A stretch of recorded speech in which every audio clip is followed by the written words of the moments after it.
a lot of these skills, I mean, if, for example, you talk about voter education in the IEBC, these will be skills that come in very handy. I'll be very useful to them indeed. So I was in Egerton for some time, and after 3 years, I was made head of department. I started a program in food science and technology. We had we had diplomas for quite some time when we were just coming in to appraise the department. And so I ran the department for about 4 years before I went for my PhD program at Cornell University in the US on a fellowship from the Sea Grant Institute, which was supported by the National Fisheries Service of the US. I worked on my PhD for 4 years and had a postgraduate doctorate, a postdoc engagement at the same university for another year. And then after that, I went to Canada, worked there for 2 years, again in the food industry. And after the 2 years, I thought I should come back home. So I came back and I went back to Egerton University, where I still had my appointment, although I was on leave of absence for some time. Again, the teaching, the research work at the University of Reading, at Cornell University, back in Egerton University, management experience, supervision experience, human resource experience in the department, working with the stakeholders in the food industry, my colleagues, and so on and so on. These are experiences that I think, I'm sure this panel would welcome and would be useful to the IBC. If you gave me this position, if you nominated me, and the president nominated me, and so I would really like to do that. Thank you, Chair.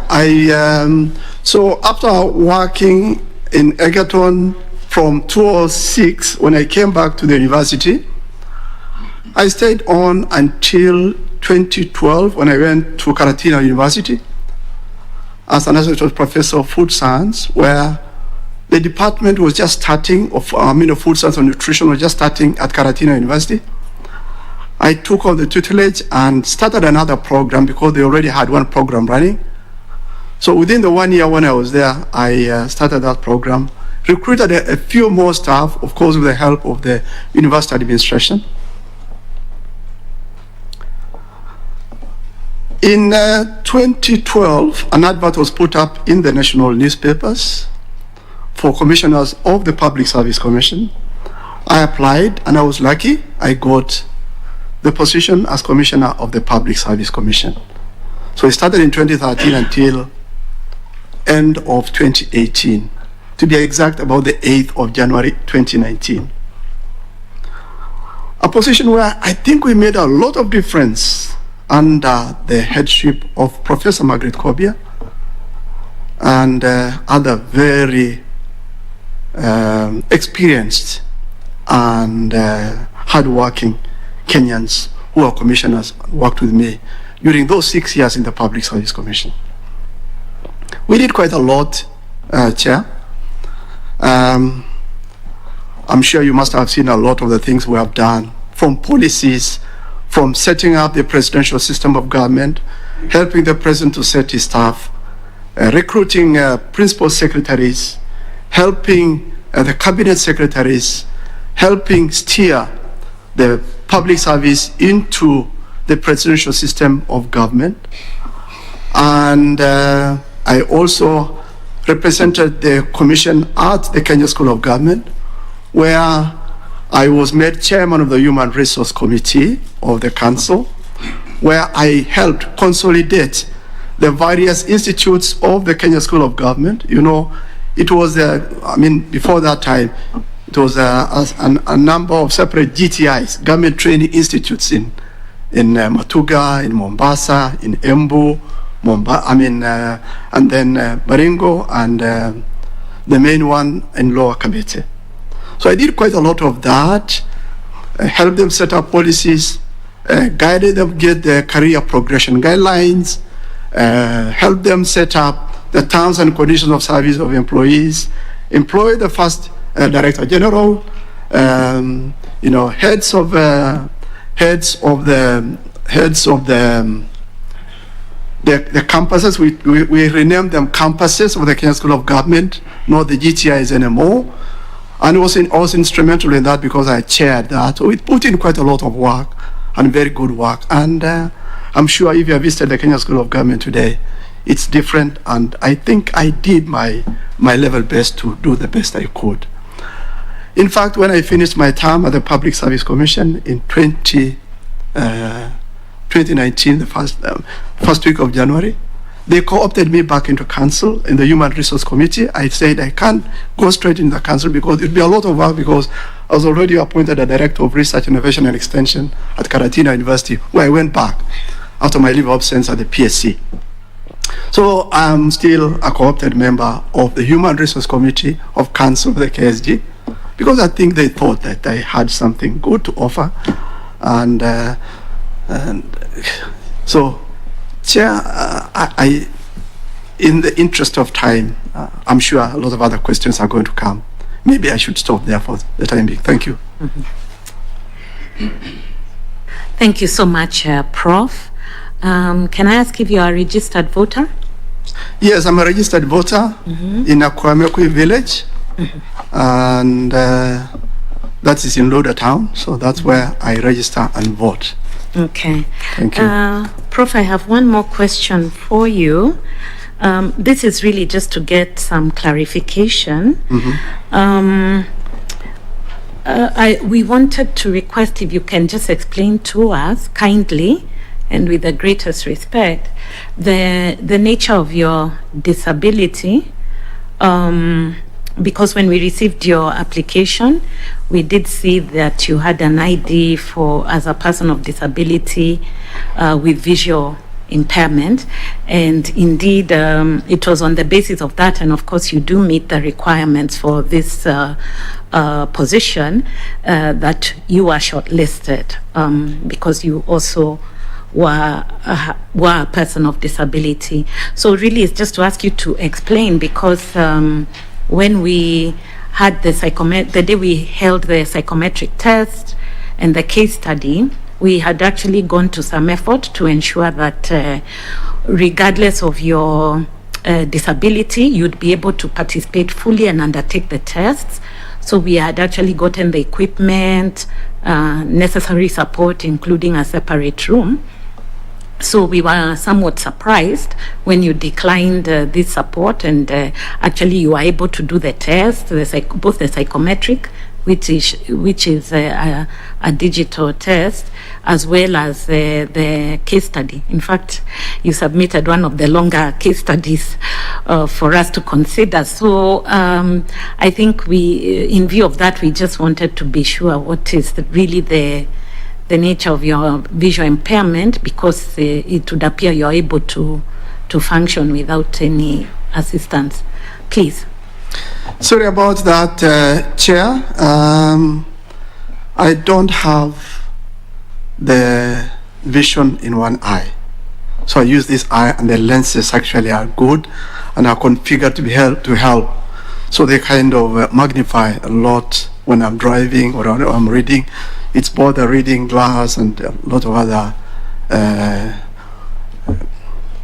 So that's the disability I have. I don't have vision in one eye.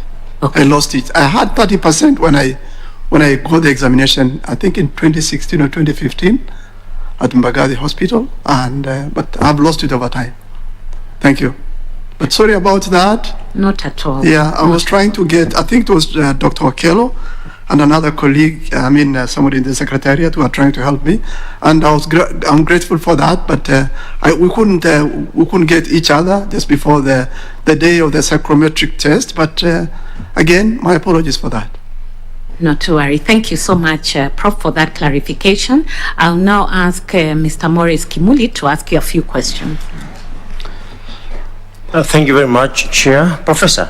Yes, please. You say once you finished your term at the Public Service Commission, they called you back. Is that what you said? Not back at the Public Service Commission. I was a representative of the Public Service Commission at the Kenya School of Government. So those are the ones who called you back, and you said that you couldn't go back because you had a lot on your plate. Not necessarily go back. I couldn't go back into council, but I accepted the option in the Human Resource Committee of the council. Why wouldn't you not go back to the council? Because it would be a lot of work, Morakemoli, and I thought it would be, I would not give as much as I could in the position of Director of Research, Innovation and Extension at the university, which requires quite a lot of work on my part to raise up the level of research in our university. So I thought the easy option would be to take the Human Resource Committee position. Thank you.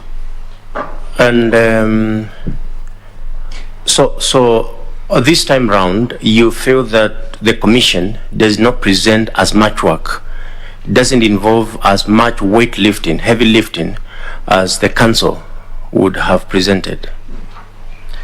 It's not much because we meet on a quarterly basis, unless it's very, it's necessary that we go in for a little longer than 2-3 days. We normally meet probably every quarter in the Human Resource Committee, once a quarter, maybe for 1 day, at most 2 days. If I get you, let me just help you. What I'm saying is, you are asked to take up a position. It may not have been a full-time position, but you declined the position on account that it might have been entailed a lot of work. You now seek to join a commission which, in the estimation of most of the Kenyans, is a very busy commission. So is it your statement then that normally you would avoid where there is a lot of work? Mr. Kemole, it's not, I'm a very good worker. I can tell you that for a fact. If you ask anybody who has worked with me, I am a very good worker. And I think I would like to put the record straight. I was not appointed a member of council. The easy option was to help them, to accept the co-option into the Human Resource Committee of council. I was not given an appointment as member of council. Sorry about that. But Mr. Kemole, I am a good worker.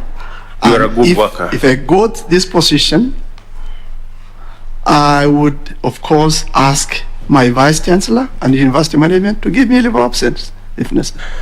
That's all right. When you worked at the Public Service Commission for 6 years, did you have any interactions at all with the commission as a partner independent constitutional commission?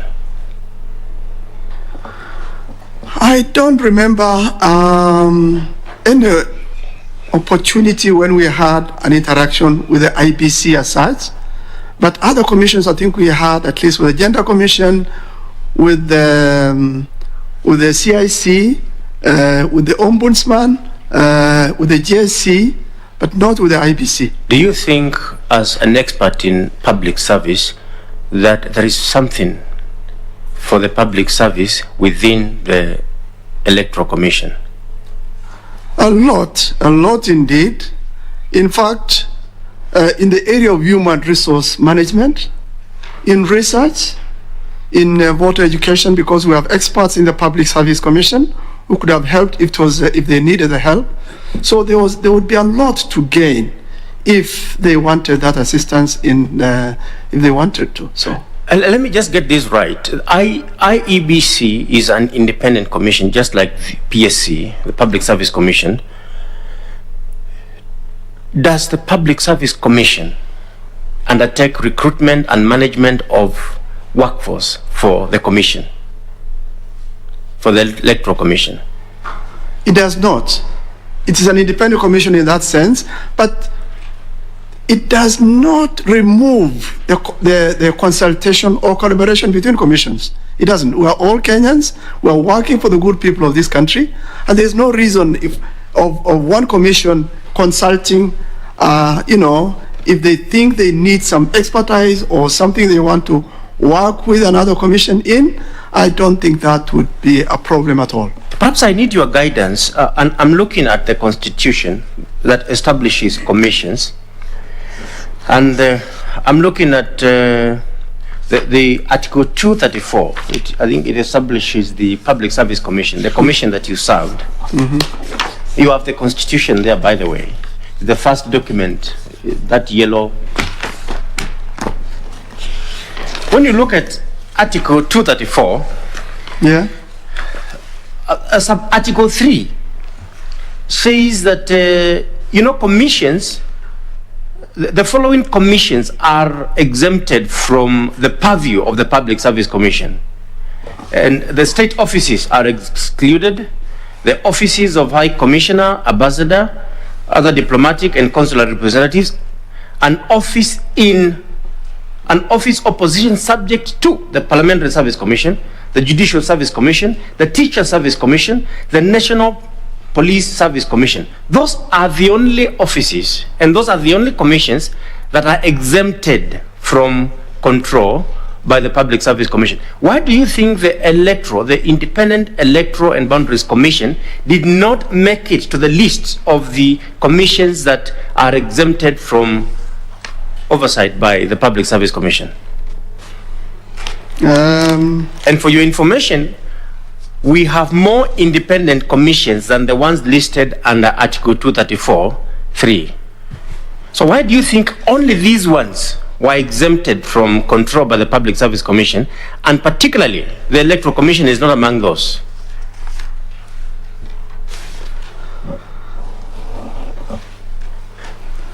I don't know why it was exempted from this list here, but the question of independence gives the IBC or any other commission the mandate to make decisions without reference to anybody outside their mandate and the areas of jurisdiction as provided for in the Constitution. That is, Prof, that is now at a theoretical level.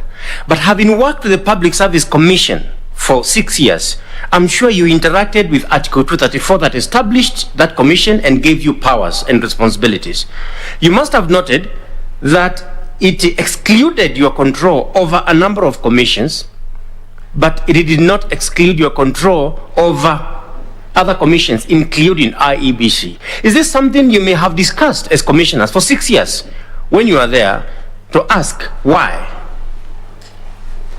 No, we did not discuss it because IBC is an independent commission. Is the Parliamentary Service Commission an independent commission? Sorry? Is the Parliamentary Service Commission an independent? Is the Judicial Service Commission an independent commission? Yes. IEBC is also an independent commission. Yes. But the Constitution bars you from entering into the Parliamentary Service Commission, the Judicial Service Commission, the Teacher Service Commission, the National Police Service Commission, but it does not bar you from getting into IEBC, which is also an independent commission. I'm asking why. Do you think that is so? I don't think it bars us from working, even with the Parliamentary Service Commission, if they wanted to work with us. I don't think so, really. I mean, consultation is not really working as such. We don't, I mean, whether it is the Parliamentary Service Commission or the Judicial Service Commission or even the TSC mentioned here, or even the IBC, the Public Service Commission does not recruit staff for them. I mean, that is their function. They recruit their own staff on their own terms. We don't, I mean, we are not mandated to do that. So, but that did not stop them from interacting with us if they wanted to.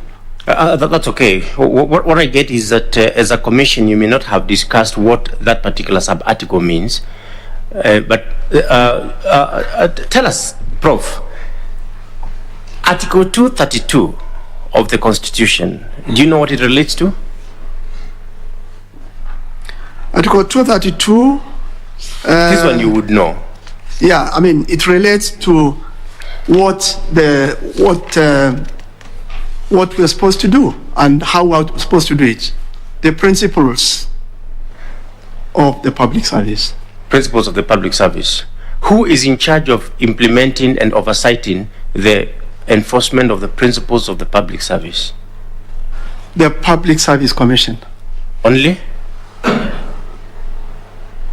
I mean, there's a cadre of staff in the public service under the jurisdiction of the Public Service Commission.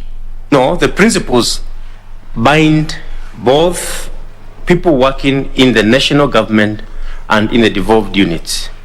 They are cross-cutting, regardless of your stature.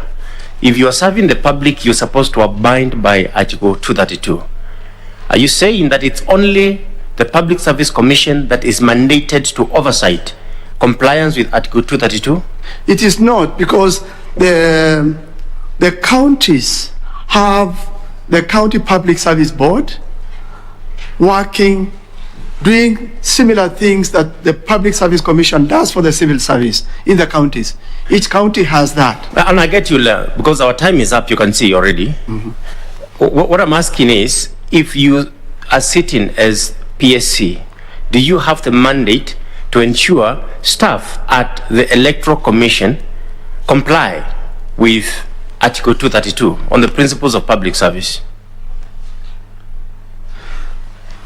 In essence, you may, but what we did when we were in the Public Service Commission is guide them, give them the guidance that was necessary for them to comply with the requirements of Articles 10 and 232 of the Constitution with regard to the values and principles of public service. Oh, thank you very much, Professor, and thank you very much. Thank you so much, Mr. Kimuli. I'll now request Dr. F.S. Abdallah to ask you a few questions. Thank you, Madam Chair. Professor. Yes, please. Good morning once again. Thank you, Sant. Allow me to have some conversation so as to establish what could be done by us as Kenyans, you and me, and us here. Professor, I just heard you telling this panel your qualification and experience in setting up and running of the fish processing factories in Kenya and outside Kenya. My experience in that regard? And qualification, yes. Just how you had set up, part of your experience, you have set up some food processing, fish processing. Okay, and yeah. Did you mention Eldoret and Nairobi? In Eldoret and Nairobi, the kind of food products the company I was working for were involved in were different from fish. They were not. Was not fish. Okay, let's stick to the fish. I'm interested in the fish processing. Yeah. You have been involved in the setting up of fish industries for fish processing and to do anything with fish, right? Yeah. Right, Professor. Are you aware, that the Kenyan government has set up the Blue Economy Committee, and in conjunction with the Ministry of Fisheries, they are putting up fish processing plants in Mombasa and I think other parts of the country. Are you aware of this? I'm aware of that. Good. Thank you. Professor, with this experience and the qualifications, have you got in touch with them to offer your services? They have experts, but they are colleagues. I know quite a number of them. I even have some of my students working for Kemfree and the Fisheries Service. And they know I'm there. In fact, when Professor Antiba was still the PS, we had a lot of work doing and a lot of consultation, some of the time with regard to the work they do and the work the Kenya Fisheries Service and Kemfree do.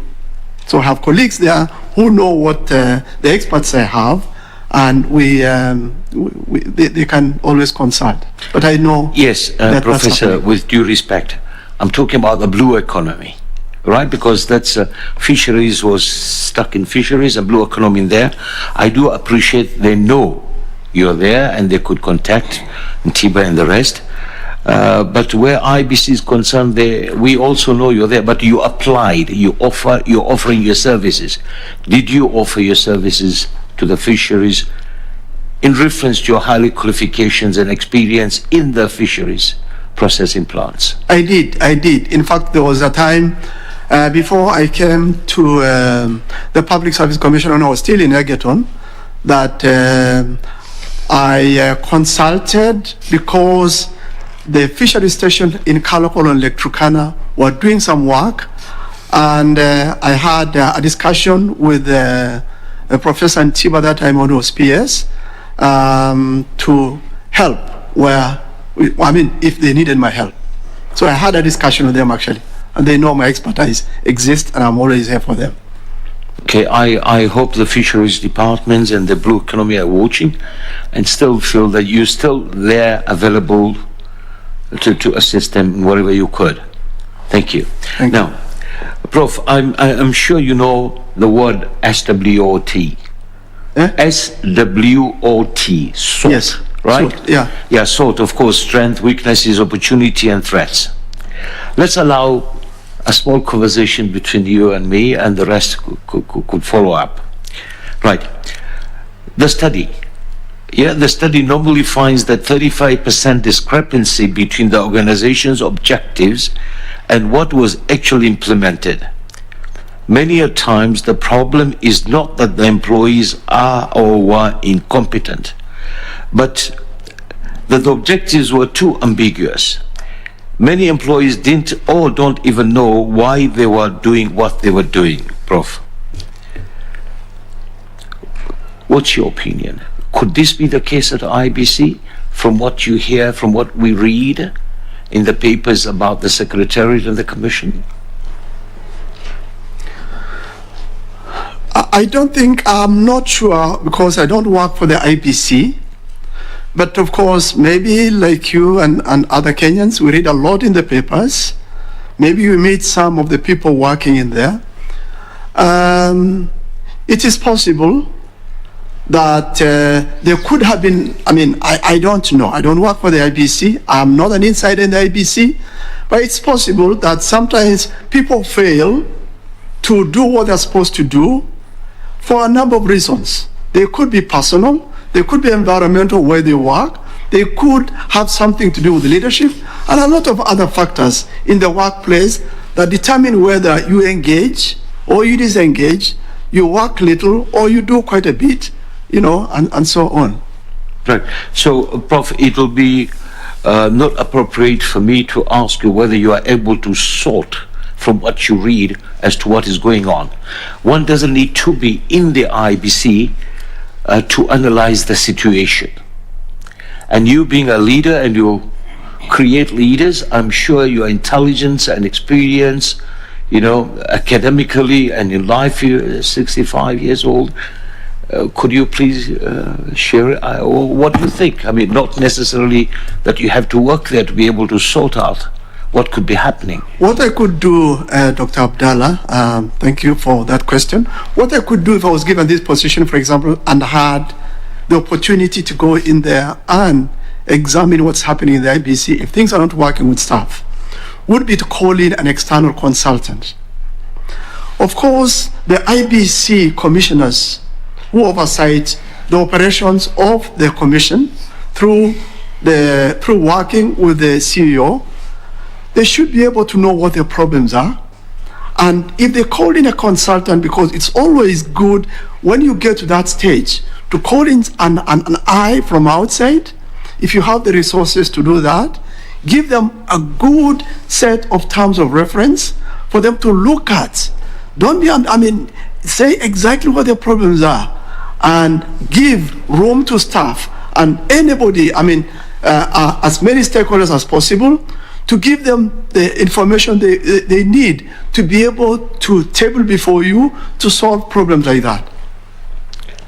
Yes, Prof, I appreciate that. My question is, are you able to sort it out, SWOT, from being outside? You are not able to do that exactly from outside. You have to go inside.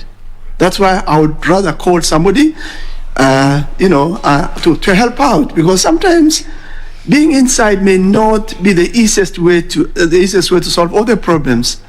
So, that's why an external person sometimes would be good to bring in. Thank you, Prof. Thank you, Shirley. Thank you so much, Dr. Abdallah. Prof, I'll now request Mr. Gideon Solonka to ask you a few questions.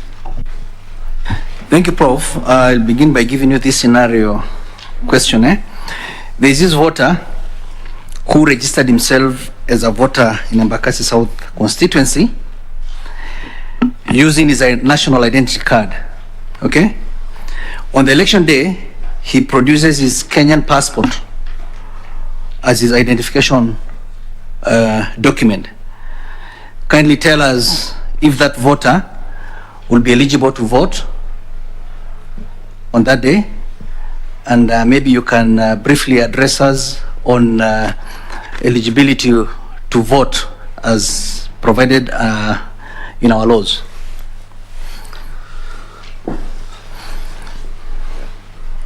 I don't know whether he'd be eligible to vote, because what may have been registered in the register of voters, or whatever kit was used to register him, would have been the ID card, and you'd have the numbers. I know it's possible that I'm not sure if the passport would have the ID card number.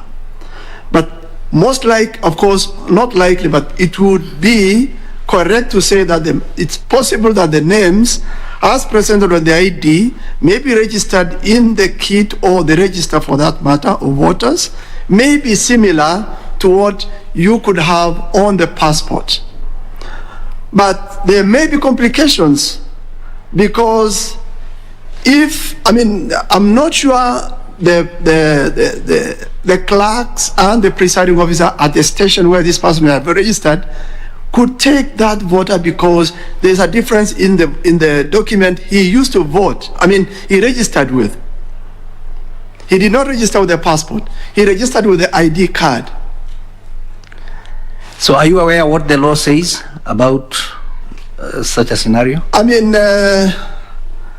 know that as long as you are a Kenyan citizen and you are a registered voter in a specific polling station, and of course you are having an ID and having registered, of course you are supposed to be an adult person, and so he would have been expected to be able to vote in that station. But if there are complications with the documents he used to register, that might bring complications with regard to his eligibility for voting in that respect. Okay, Prof, the identification documents produced during registration is what you must use at the time of voting. Okay. Now, how is the Speaker of a County Assembly elected? The Speaker of the Assembly, I think applies. There's an advert. There would be an advertisement for the position. People would apply, and the county members of the County Assembly would have to sit down, interview the person, and if they are qualified with regard to the qualifications put in the advert, then they could take them as a Speaker of the County Assembly. Okay, so who qualifies to be elected or to vie for that position of a Speaker?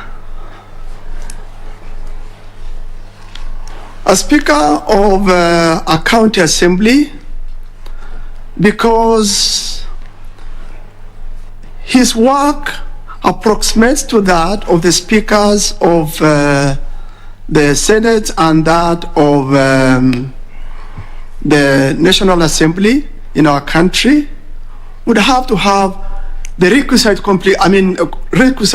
qualifications to be able to guide the deliberations, the legislation, and so on work of the County Assembly. So the qualifications would have to, it would preferably be somebody who has a law degree, maybe an advocate of the High Court of Kenya.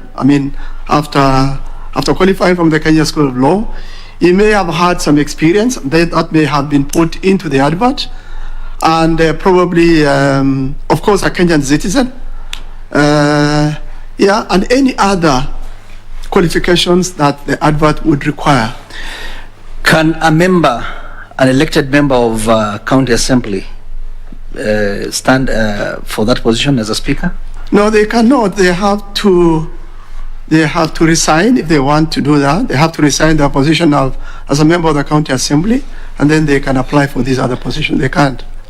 Fair enough. Okay, does IEBC have a role in the election of a speaker in a county assembly?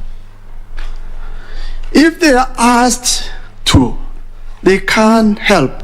If they are asked to, they can help. But is there any legal requirement?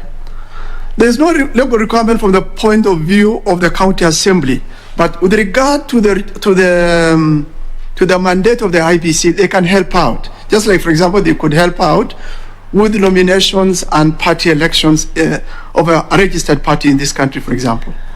So it is your answer that a county assembly can request IEBC to come and preside over the election of a speaker of the assembly? Yes, Mr. Solanka. You sure of that?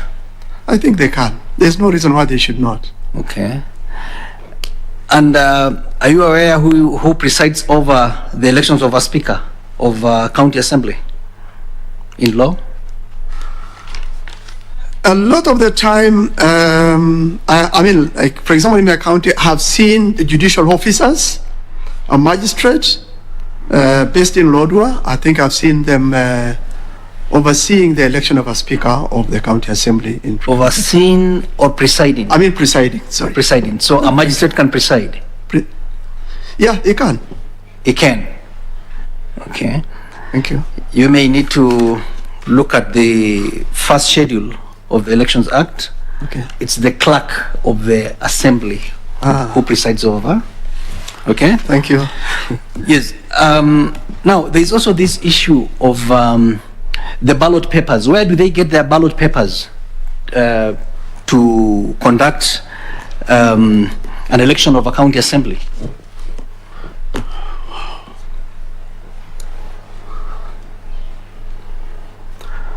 I really don't know where they would get their ballot papers, but you know, there are bodies in this country who can help in that process of acquisition of ballot papers. I mean, they could get the services of the IBC, they could get the services of the National Assembly, they could get you know, the service of the Senate. I think it's possible for them to do that, but they can also put out on their own, because they're an independent body, they can also advertise, they can put out a public tender for the supply of ballot papers. I mean, the clerk can do that. Can do what? He can, I mean, as part of the process of procurement, I mean, they would be able to know where to source for the ballot papers and other materials they require.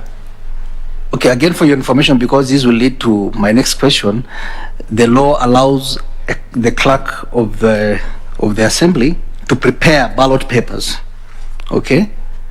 Now, if that be the case, that they can do that, and we've had elections of speakers done in the country. We have 47 in all the 47 counties. Assume that you become a commissioner, IEBC commission. What will you do to ensure that we do not source our ballot papers outside Kenya in order for us to reduce the expenses that IEBC incurs by going for these ballot papers out of the country? What is the magic of having a ballot paper outside Kenya, not one that is done locally? And what will you do as a commissioner to address that issue? There will be no magic at all. There will be no reason. I mean, a ballot paper, I believe, is just a ballot paper. But I think it's possible that the IBC can establish its own capability to be able to do that. I think they can. I mean, I've seen a number of, like, for example, the Kenya School of Government, or even other constitutional commissions setting up funds, or even in this country, there's a National Research Fund, and the capability has been developed in the ministry to be able to establish that. So the IBC can also develop their capability and establish that. And then they supply cheaper ballot papers to other entities in this country that would require them. Thank you, Prof. And lastly, what is a ballot box? A ballot box would be a box that would contain ballots. They could, I mean, in this country, I think there would be a ballot box for presidential ballots, a senator's ballot. Just describe a ballot box the way the law would want us to have in a... It's a box with an opening at the top where you just drop in, and then there's a lock, it's sealed, and then there's an opening at the top where you drop in the ballot when you are voting. Okay, and also it must be a transparent box container. Okay. Thank you, Prof. Yeah, no, on the side it's transparent. Yeah. Yes. Okay. Thank you, Prof, and all the best. Thank you so much, Mr. Solanka. Thank you so much, Mr. Solonka. I'll now request Madam Elizabeth Mayo to ask you a few questions. Thank you, Chair. How are you, Professor? Thank you, lady. Yeah, Professor, I want to take you to the case study you did. You were with us on 30th June and you gave us very good write-up here on case study. Thank you. From some of the issues you identified, what you told us is that the responses to what you can do to address the challenges, one, on the 1 million voters who are still in the register, 2 million youth who actually don't have ID so they can't register, and on inadequate voter education. So what you said, 3 critical things is, one, you will remain open for complaints if any, if you are appointed. 2, you will give solutions to any problem that may arise and that can jeopardize free and fair elections. Then the 3rd one, you said you will hold free and fair elections and cultivate public trust. And you will remain fair, transparent to all stakeholders. I've gotten it right. Yeah. Please tell us how you will achieve this.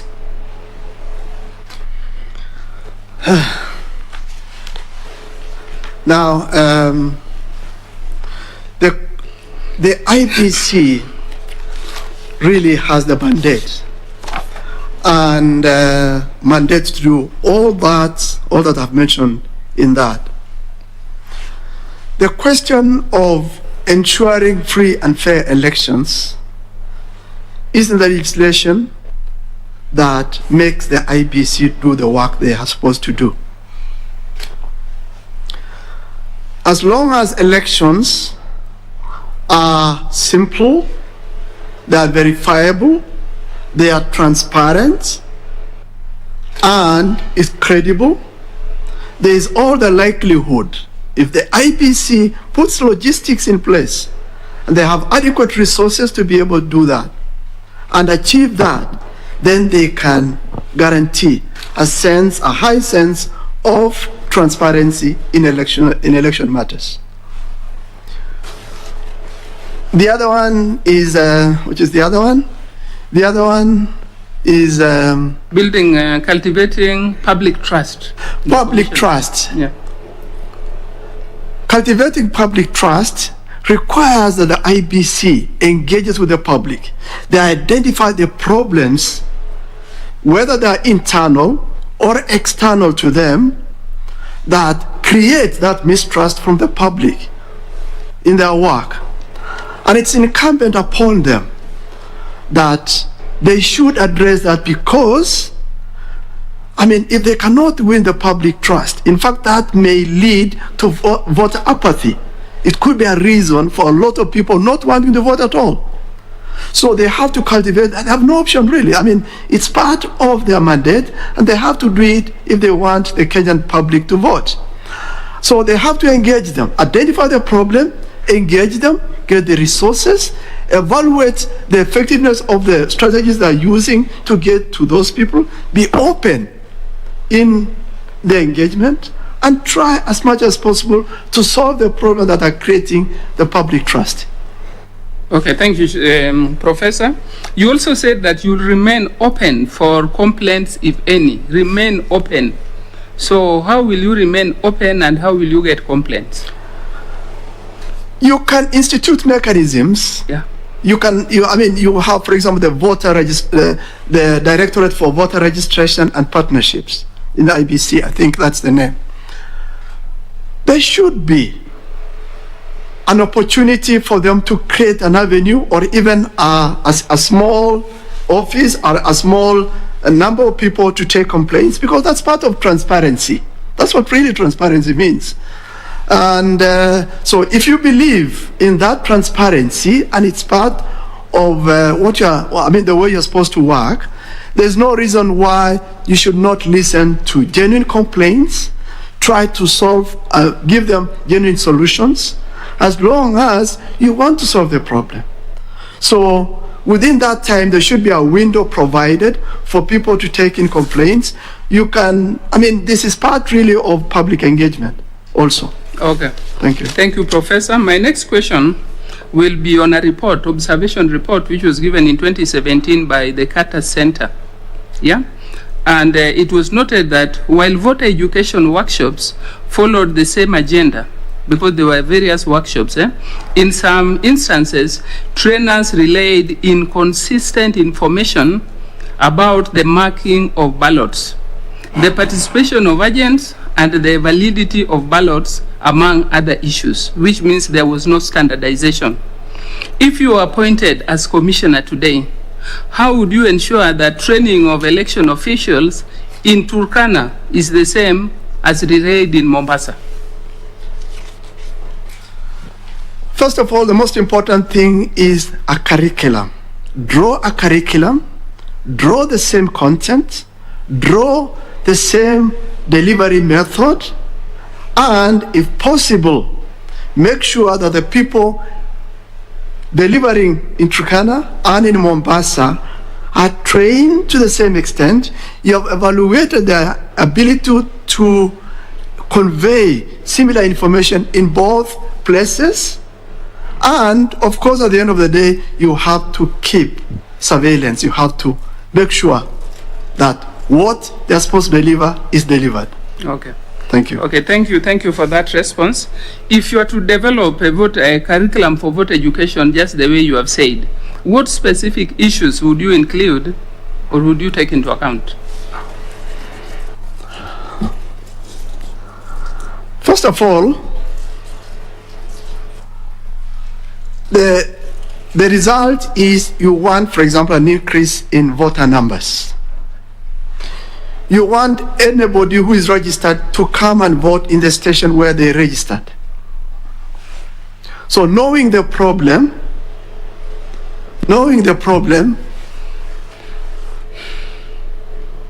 you would make sure, voter education is one aspect of ensuring that people go to vote and also getting confidence. They should be confident that the voting process is not going to be interfered with, their choices are not going to be interfered with, and their vote counts. So if you can get the confidence of the voter, if you can make the conditions good enough for the voter to exercise their rights without interference, without favor, or without whatever impedes their voting, there should be no reason why why you should not get the voter to do it with the processes that are set in, as long as the voter is confident and are sure that they are going to exercise their right. What about the right to register as a voter? Will you include it in your curriculum, or only those two aspects you have talked of? It is part of the process of registration. Being a Kenyan citizen, of adult and sound mind and so on and so on, there's no that's really why you are going out there to get them to register and to vote. So they have that right. You cannot take it away from them. So you will include it in your curriculum? Yeah, I'm worried because you have only talked of two things. It should. Yeah, to be included in the curriculum. You should say that. They have the right. That's why you are taking that step to do that for them. Okay, we can move to the next question because of time. I want to refer you again to another report, 2017. According to the observation report 2017, polling officials were harassed and intimidated. In some areas, simply showing up for work was perceived as supporting one side of the political divide. Yeah? It was also reported that a week before the election, IEBC trainings were attacked and disrupted by gangs of youths in some areas. If you are appointed today, Professor, how would you have handled this situation?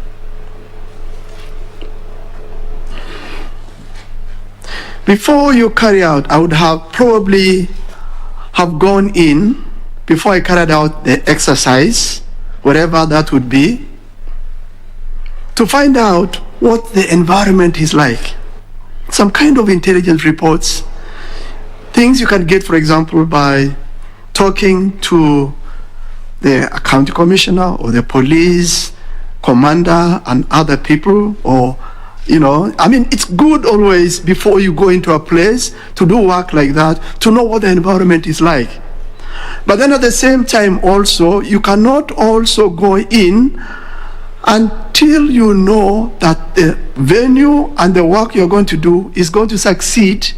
So you need some semblance and some kind of security, because you have to get the work done. It would be good to involve, knowing the situation on the ground, to involve maybe the police, get some security, get to know the county, the county commissioner or the assistant or the deputy for that matter, get their help, get them to know that you are doing this, and let them put the mechanisms in place if you don't have the security already, to be able to help to make sure that it succeeds. Okay, thank you. In your own assessment as somebody, I believe you voted in 2017. Yes. What do you think IEBC got right, and what do you think they missed? And how do you think it can be remedied? One of the things I noted, for example, was the opening of the stations a bit late. Okay. The stations opened a bit late. And then there were some which opened early, in good time, but then went beyond the time they were supposed to close, which I thought was an irregularity. But there may have been reasons for that. I was not on official because I voted and went away. There may have been other interruptions, I don't know. But I also know, for example, in my county, that a lot of people did not vote. So there was a lot of voter apathy. I don't believe the 50% mark was even achieved. I don't think they even got the 40% of the people who had registered to vote. If I had the opportunity, if I got this position, for example, the training and getting people who are committed to their work is important. It's important that the logistics are right. I'm not saying that mistakes cannot be made. I'm not saying that delays cannot be caused. It is possible, but voters should be given the opportunity if there's need for an extension, but not if it was not necessary. Voting should start as early as possible, in time. Materials should be in place in time. Logistics should be good enough. And what may be more difficult is to get people to come out and vote. Okay. So you have mentioned voter apathy as one issue. What do you think is the cause of voter apathy in this country? You have just mentioned the issue of violence, for example. Yeah, tell us. Unfortunately, that is something that you still see in voting places across our country, or even before that time, or even outside the jurisdiction where the security apparatus is taking care of the elections. And a lot of that is caused by young people, unfortunately. I don't know, the instigation maybe of politicians. I think what we can do, really, and again, I go to the matter of engagement. Get the youth, get the politicians, talk to them I mean, let them know that it's in their best interest, because getting good representatives is really very critical in any constituency or ward in this country. It's the only way they can be assured of a good future, if they get a good leader, not through manipulation or interfering with the voting process and issues like that. Okay. Thank you, Professor. Thank you. Thank you, Chair. Thank you so much, Madam Mayor. I'll now request the Vice Chair to ask you a few questions. Yeah, yes, Professor, I'll be very brief. Professor, what motivates you to go for this job? What motivates you to go for the job of Commissioner of IEBC? You have a very, I find a very, very attractive responsibility that you are holding, which you and engaged in an area that you love most, research. Why do you want to move from research to go and sit on a board that is just overseeing political matters and matters to do with the elections? Thank you so much for that question. When I worked in the Public Service Commission, I'm not saying I don't like my job. It's a beautiful job, it's a good job, I like it. And I see the results and I'm happy. I want to make a difference wherever I go and in whatever work I do.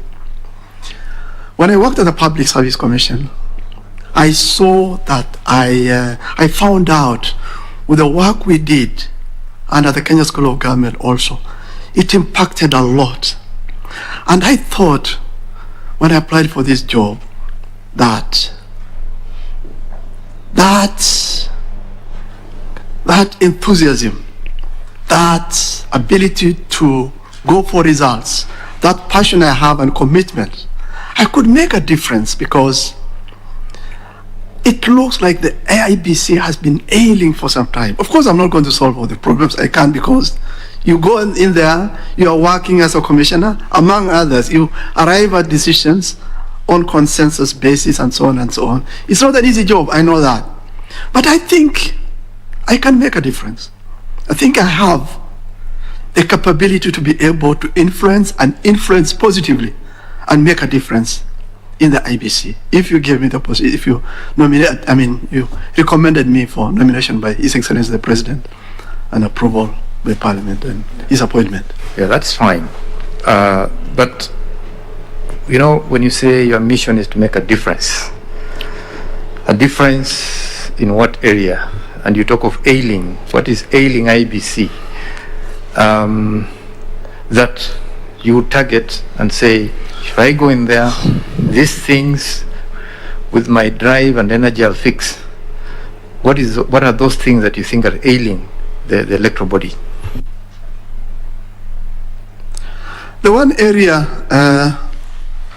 where I think I could make a difference is in creating harmony between staff and commissioners, because it looks like it's an area that is not functioning well. I think I could bring that harmony. Another area where I could make a difference is in research. I know a lot of research work goes, for example, into the reasons for apathy. There's no reason why that could not form an agenda of research for the Commission. There's no reason why, for example, the solution to disputes with political parties, with staff, with other stakeholders cannot form an agenda of research. And so on and so on. Or even the delimitation of boundaries, when that would be the thing the IBC would be carrying out. The other area where I think I could make a difference is in education. I have taught for over 30 years at the university level. I've interacted across the breadth of this country with stakeholders in a lot of the counties. I know the problems in a lot of them. I think I could help in respect of education and get the IBC to do well in that respect. That's how we are getting into an election, an election year, 2022. Kenyans would like to see peaceful, fair, accountable elections.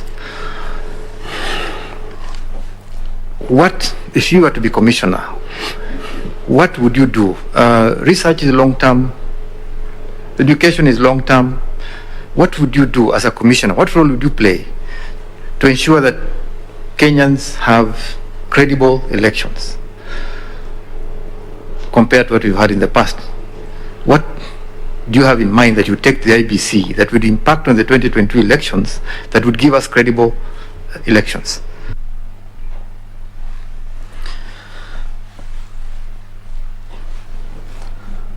I'm not going to work in isolation with the other commissioners. I believe that the commissioners as they are, they also want to carry out and be seen to deliver credible, fair, and transparent elections. There must be reasons why they have failed in the past. And the thing, when I go in there, if I went in there, would be to find out why they have failed and try to address those issues with courage, with honesty. As long as we want to get that done, we want credible elections, there will be no reason. I don't think with logistics and faith and good systems, there would be no reason for them. You know, Professor, I expected that by your wishing to go into the commission, you already have done your research and you know what has not worked, what has worked, and what has not worked. And you know that if I get in there, 1, 2, 3, I'll be able to focus on that. So that, because we don't have time. The moment the 4 commissioners are appointed, what Kenyans expected from them is to hit the ground running. And one of the things I would do, sorry for the interruption, is get the harmony going between the commissioners and members of staff. Get everybody to prepare the ground, whatever that is. Get political parties, address their problems, let them promise you within the law, because the law is there, that it's in the interest of both of them, the public and the commission, to deliver credible, transparent elections. Get the undertaking from them that they are going to do that. They are going to support you.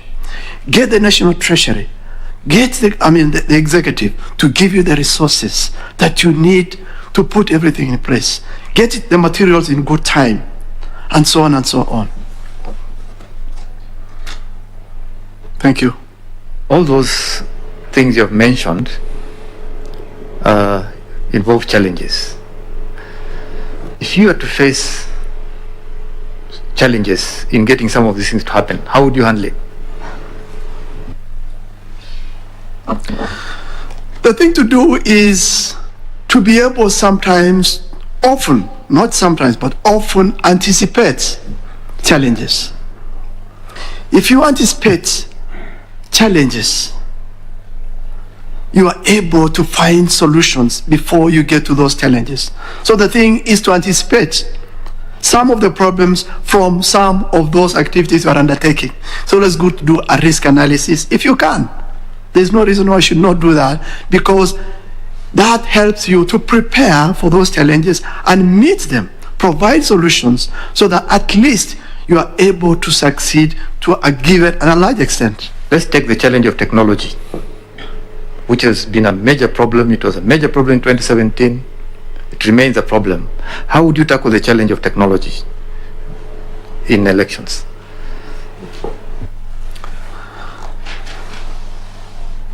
I'm not an ICT expert as such, but if the system the IBC has been using is not robust enough, then replace it with a system that's robust, it's simple to maintain, and it's simple to operate. 2, get good experts to maintain and train people adequately, the presiding officers in every station. When you get to that stage of employing them and identifying them, get them trained. Make sure that they are able to deliver the results in the best way possible, in the way you want them done. Also, if you can, ensure that there's some backup, because, I mean, human errors are always there. Systems fail. So have some backup for systems in case they fail.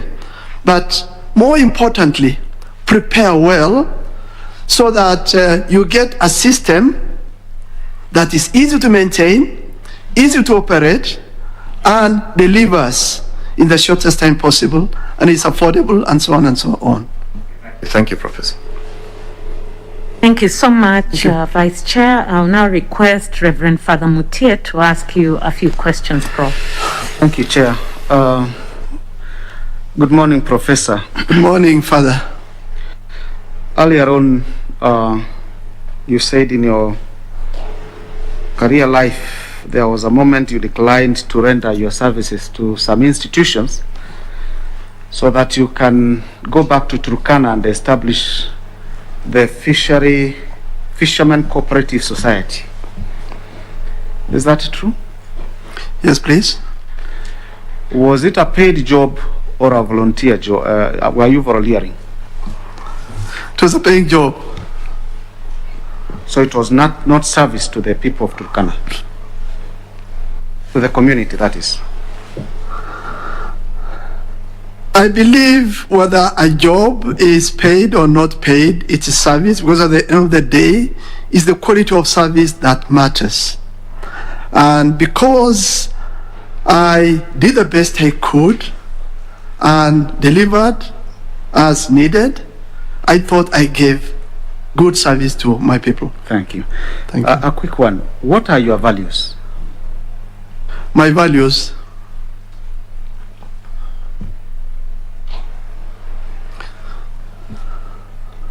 I value a good reputation. And a good reputation for me is the value of honesty, value of hard work, value of being able to be trusted. I value reliability. I would like anybody who works with me to know that I am reliable, I am loyal, I am honest, and I do the best I can to make sure that I deliver on whatever assignment I'm given. Thank you. Thank you, Professor. Allow me to also look into some of the areas you touched earlier on. You worked as a commissioner for 6 years until 2019, from 2013 to 2019, is it? And now you want to be a commissioner for another 6 years. Is a commissioner allowed to apply to become a commissioner just immediately after they just ended their term?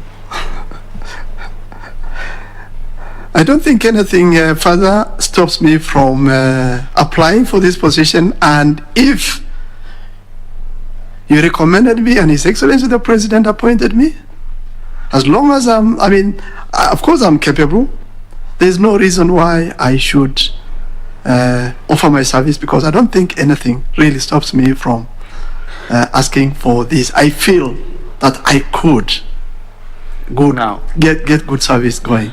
I mean, Now, Professor, in our way of thinking, is that you are advancing the agenda for the people with a disability. In all the interactions with the panel members, we have not, for myself, I've not seen you or heard you mention anything that you've done to champion their agenda. In a way, do you understand the challenges that face people with disabilities? I do, and in my county, I've gone to the extent of asking people in the County Public Service Board of Turkana to make sure that in their recruitment process, in their training processes, in their promotional processes, they always include people with disabilities. I've also reached out to people in the county executive to ensure that people with disability are taken care of in terms of training opportunities for those who have not gone to school in trade, in helping those who are in school advance their livelihoods through that. I've also gone to the extent of encouraging registration of persons with disability in Turkana County. I've talked to people in the county executive and other areas where I have interacted with the public for them to make sure that they do that, because the registration level is very low, unfortunately. Now, Professor, that is in Turkana. You've been working at the national level as a commissioner of public service, in the Commission of Public Service of Kenya. At the national level, what agenda have you, forwarded or fronted for the people with disabilities? When I was working at the Public Service Commission, and every time we know that the level of people in the public service, those who are employees in the civil service, more specifically, are less than 1%. We should have at least 5% of the public service being people with disability. What we did all the time when we were recruiting was that we ensured that everybody who was meritorious, who qualified and had disability, got into the shortlist, whether it was promotional or whether it was or first-time recruitment or whatever it was. I also did that at the Kenya School of Government when I chaired the Human Resource Committee.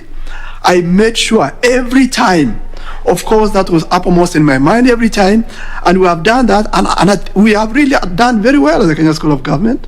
And the progressive attainment of that level, I think, is ongoing in the Public Service Commission, and they're doing a good job in that respect. We set the standards, we set the processes, and I think they're doing that. And they're also doing that in the ministries and other agencies of government. So the agenda is there, people are doing it, and I think, we hope within a few years, at least that mark will be achieved. Thank you. Now, you're applying to be a commissioner at IEBC. What areas do you think have been left out in the management of IEBC on matters that concern people with disability?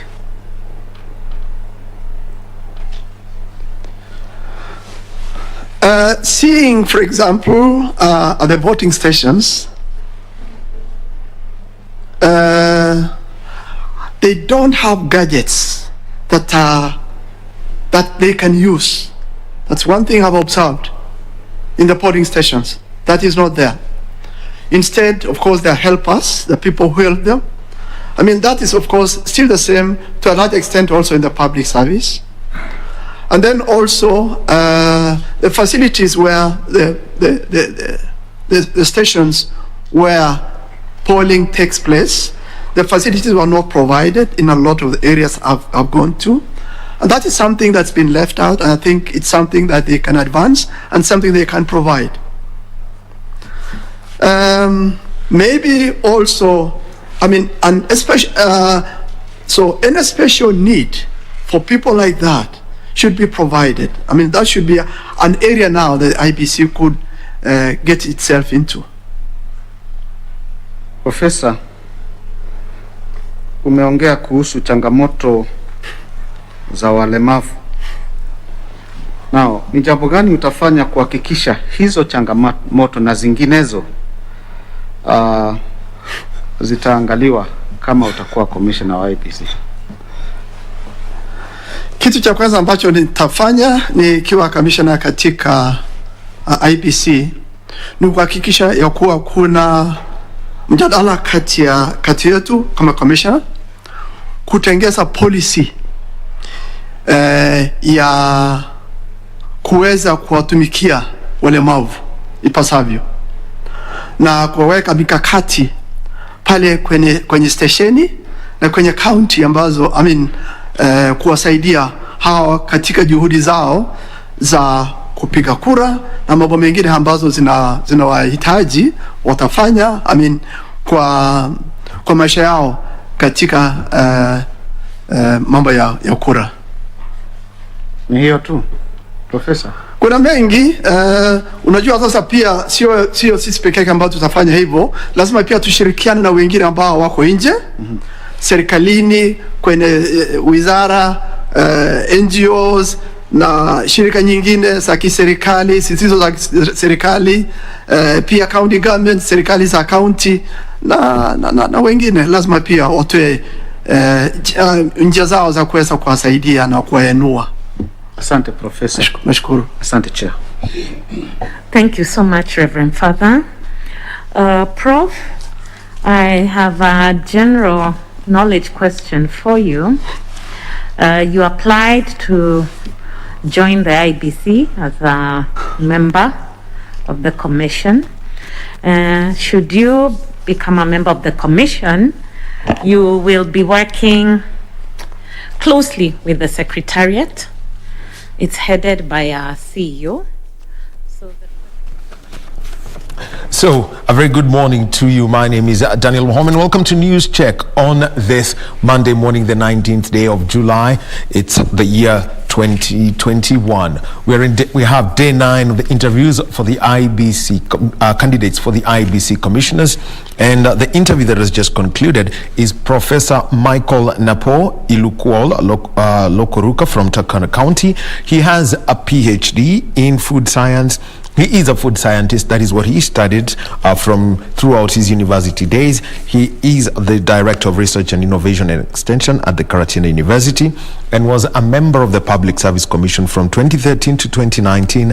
And he has provided consultancy and training services for the former Ministry of Northern Kenya and other arid lands, ACT Kenya, the Canadian Food Industry, Turkana and Marsabit County Government, Turkana North Constituency, and the Center for Minority Rights and Development. So the interviews now take a break and they will resume after half an hour. And the next candidate to be interviewed is going to be Advocate Murshid Abdullah Mohammed. He's from Mombasa County and has served as a member of the National Police Service Commission from 2012 to 2018. He was a member of the Independent Interim Boundaries Review Commission from 2008 to 2009.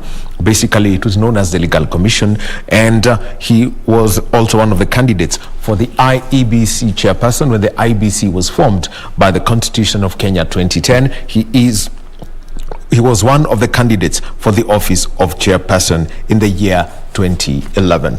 Well, we'll be getting a conversation about the role that the commissioners have got to play, and from previous elections and going as recent as some of the by-elections that we have had, what the commissioners have got to do as a role, knowing that the legal background changed, especially after a decision was made as to where the presidential result is announced, or where it is declared such that the commissioner's work is now tallying and overall oversight of the electoral process. And to get into that conversation, we're joined by Advocate Charles Omanga. Our sign language interpreter has been Susan Thuku. We shall be joined by Lenta Odingo shortly. Advocate, good morning. Morning. Counsel, first of all, from the history of the IEBC as it is and the regulations that have been put in place, looking at the Electoral Law, the IEBC Act, the Election of Offences Act, and also now that after the 2017 elections, we are going to have the Election Finances Act basically coming into force. What is, from the overall picture, the immediate challenge or the immediate task that the four commissioners who are going to be appointed will have to embark on? Thank you very much, Daniel. I think the most important and very fundamental is that the commissioners, and more important, the commission overall, should ensure, because the Elections Act, the IEBC Act, provide for certain basic principles that actually guides and ensures what the day-to-day running and what should the commission do. And more fundamentally, you remember there is something that is very key, the audit of the presidential elections. We have not done that audit since the 2017 election. You heard about the issue of servers being in France and all those sorts of things. Actually, it was a recommendation by an audit from KPMG, I think. Of course. Yes. But we have not done that. So for us to going forward to ensure that actually all those ills, that the queries and the issues that are always raised during presidential elections, the issues of audit of our presidential election or general elections is very, very key. So going forward, what the commissioner should ensure, those who, at least the interviews are ongoing, those things like audit and ensuring voter education, they must ensure that there is mechanisms that are put in place to ensure that voters are sufficiently and reliably educated so that they really know what is the role of a voter. Because voting is not just a mere process, but there must be an event where you just cast the ballot. Yes, it is a process. It is an entire process that must be preceded by voter education, voter engagement, and all those sorts of things. So going forward, and more fundamental, is that the commissioners must ensure that there must be accountable, not only to the commission or to those who are participating in the electoral process, but they must be accountable to Kenyans and the voters. And you want to mention about that, and after the 2017 election and conversation to the IBC and observer groups and that were all around, one of the things that was asked is to strengthen and sufficiently fund voter education programs. What's required by law? The IBC is an independent commission. It is now up to them to go make their plea to the Treasury and also have it approved by the National Assembly. The government should know that the role of IEBC is very, very important. And just like voter registration, which should be a continuous process, voter education is something that they are tied at the hip. Voter registration, which is continuous voter registration, should also be accompanied by continuous voter education. And the issues of finances, the Treasury should ensure that IEBC is sufficiently funded, because actually we should not wait for the issue of commissioners. You know, this is an issue that has been raised, it has gone to court about the quorum at the IEBC, but those who do the task, the elephant task at IEBC, is the Secretariat. The Secretariat is intact. They can ensure that they organize continuous voter education, so that the commissioners themselves are not really the people who should always go to the ground to educate people. The Secretariat is in place, very well functional, so they should ensure that voters are continuously educated, so that, because we are getting new people, those who voted in 2017, there is a whole bunch, almost over 5 million new voters that will participate in the upcoming general elections in August 2022. So they should be educated, because at least those who have been participating in the voting previously have already, if at all, those who at least were privileged enough to be educated have that education. So voter education is key, and those are are among the recommendation of KPMG, and they have not been, I have never seen IEBC people walking around trying to even conduct town hall meetings, trying to conduct voter education. Well, I'll be coming about to, the role about voter registration, but voter education is so interesting because there's the challenge of language in this country.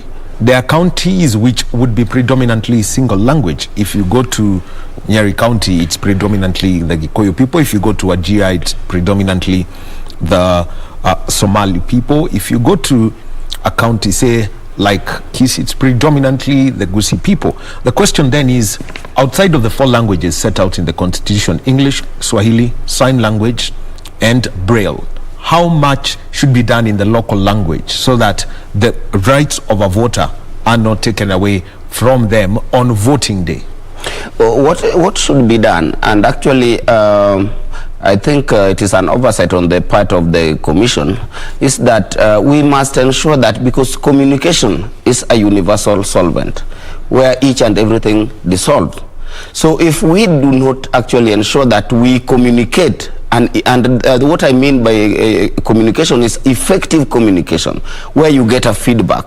Someone must actually respond to what you're communicating. But what IBC has not really done is that they have not actually tried to embrace, if you walk around, what is basically is that you speak Swahili or English. But these other 2 languages, Sign Language and Braille, the Commission, from where I sit, that is my own independent observation, is that they have never been, because we walk around, we believe in this country. I've never seen where they are actually emphasizing and actually even training some of their staff to ensure that the voter, those who cannot actually speak these predominant language, national languages, either English or Swahili, are actually educated. It has always been left to the families of those who are accompanying these individuals, these voters, to polling station. So actually what is very, very important is that IEBC, the Commission, must ensure going to the next election to ensure that people are sufficiently educated so that they know, what should I do? What is my right? So that the police, because you see now the role of the police in the electoral process is basically to ensure that everybody is secure. The IEBC staff is secure, the materials are secure, but not really to interfere and try to take over the role of IEBC personnel to actually try to guide people on what they should do. So if there is sufficient voter education, and everyone knows, there would be a very, very smooth process whereby there would be no issues raised, or some people are denied, or they could not understand, and issues of even wrongly marked ballots will not come into play. We will have very few rejected votes, because people are educated, they know what to do, how to take, whether it is to mark a tick or an X, and where. And that is the role of IEBC. Something else that needs to be dealt with is the case of defining hate speech and the related penalties that people should know. This is from the voters' part. Not even those people, because ideally for you to contest for any political seat in the country, you must first be a voter. Yeah. You must qualify to be a voter. Then how do you do this and at the same time make sure that special interest groups are taken care of? You may have physically challenged people, you may have the elderly, or you may have or even the case of expectant women. What should be done actually going forward? At least we must also appreciate that we've walked up a journey, and the gains, we have actually made certain steps that actually must be lauded. But in terms of ensuring the issues of special interest groups, the Constitution is very clear about that, and that is the guiding law, that each and every person has a right, and we ensure that the rights of minority groups, special interest groups, should not only be ensured in terms of appointments or the day-to-day running of government, but in terms of even participating in the electoral process, that is voting. So how to ensure this is that it all again boils down to the education and ensuring that these special interest groups, they should not also just feel that we are neglected, we are not at par with the normal society. But when this education is done, they will be active. They will know we also have a right, we also have a voice, and we must actively participate. Now, another part of training, and this is more of internal, it's the training for staff who are there. Every time there is first the Secretariat. How much work does the Commission have to do to ensure that the Secretariat is effectively functional and that all the county elections coordinators are aware of every change in law or change in policy as soon as it is implemented? You know, time is running so fast, and we have managed to make a society of a crying society, a lamenting society. You saw the chairman of the IEBC, Mr. Wafula Chebukati, complaining about the issues of funding. So it is always like there is the political sides trying to pull, those who are blaming, those who are trying to encourage the commission, but they are complaining and issues, and actually I think it is by design, because we know we are heading to another electoral cycle. And then the IEBC is still complaining about the issues of financing. And you know, the commission cannot really train its staff if they are not funded. These things boil down to finances. So if we are complaining and the political players, either the opposition or those who are in government, are not ensuring that these are the people who will ensure a level playground, a level play field, and they are not really trying to agitate to ensure that the commission is fully functional with a properly trained staff and a fully funded secretariat and very well trained and equipped commissioners and the commission.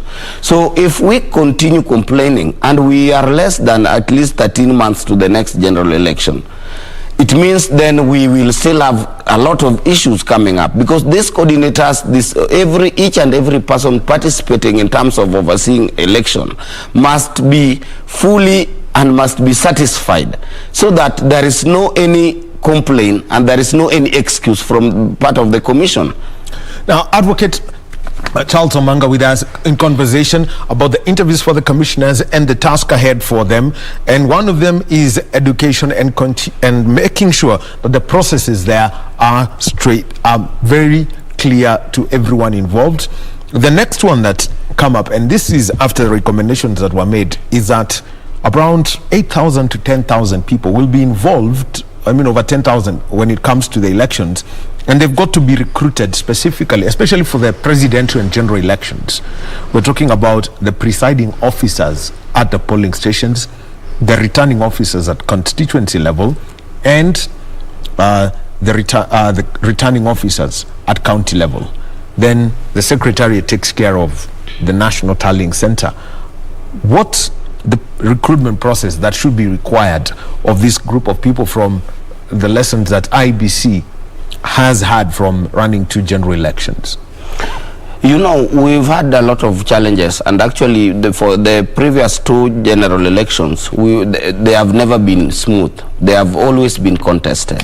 And the reason, one of the contributing factors about why these elections have always been contested is because there is complaints against these officers, either the returning officer or the presiding officers, or even the polling clerk, or even the polling clerk. And because these clerks, they are always if there is too much pressure on them, because ordinarily there would be pressure on them, because 2 contesting sides would always try to really put pressure to ensure that they steal the show. So if these people are trained and actually they have been informed about their independence and how critical their role is in the entire electoral process, because they carry, at that particular time, they carry the country on their shoulders. So they must be people who really understand, who are selfless, people who have demonstrable character that could not really be. And that also goes to the people who are being interviewed to take over for the position of the 4 commissioners. They must be people of character. They must be people that have demonstrable independence, that actually would not really be persuaded or be trying to be inclined based on their own political positions, because they are also human beings. They are also registered voters, you know, and they also belong to this country. They are also citizens. So actually, if we have a commission that actually would really understand its mandate, would really not be persuaded by political inclinations or bow down to political pressure either from the government or the opposition, then we would have a very smooth electoral process, just like in other countries. And one of the tasks that is there for the new commission is to protect especially the 290 constituency returning officers. And this is because a decision was made about the declaration specifically for the presidential election, the famous Form 34B. Yeah. It is said that once a declaration is made, then it is final. The function of the National Tallying Center is not to verify, but it is just to do the addition. How much protection do the returning officers at the constituency level require, and how much education? Because the commission now has got to implement that. You know, the minor KI decision is a very, very important decision, because but it is only that we have embraced the culture of disobedience of court orders. The court directs, you know, courts, judiciary is also an arm of government. One of the three. There are three: the legislature, the executive, and the judiciary. And now what happens is that the executive have always that executive overreach, and it believes that it is the topmost, that it doesn't care what parliament says, what judiciary says, and that is a very, very wrong culture, and that is a culture that we really need to deal with. The constituency results. The Cabinet Secretary for the Interior say that they will strive to obey court orders now. Him himself, he has disobeyed so many court orders, actually. Anyway, that aside, the most fundamental thing is a decision has been made that presidential results, the results declared at the constituency level is final. The famous Form 34 there should not even arise again, because their work is now just to tabulate. But you realize that in most occasions, we still wait that once it has been verified and has been declared at the constituency level, you realize that at the Bomas of Kenya there is also now another result.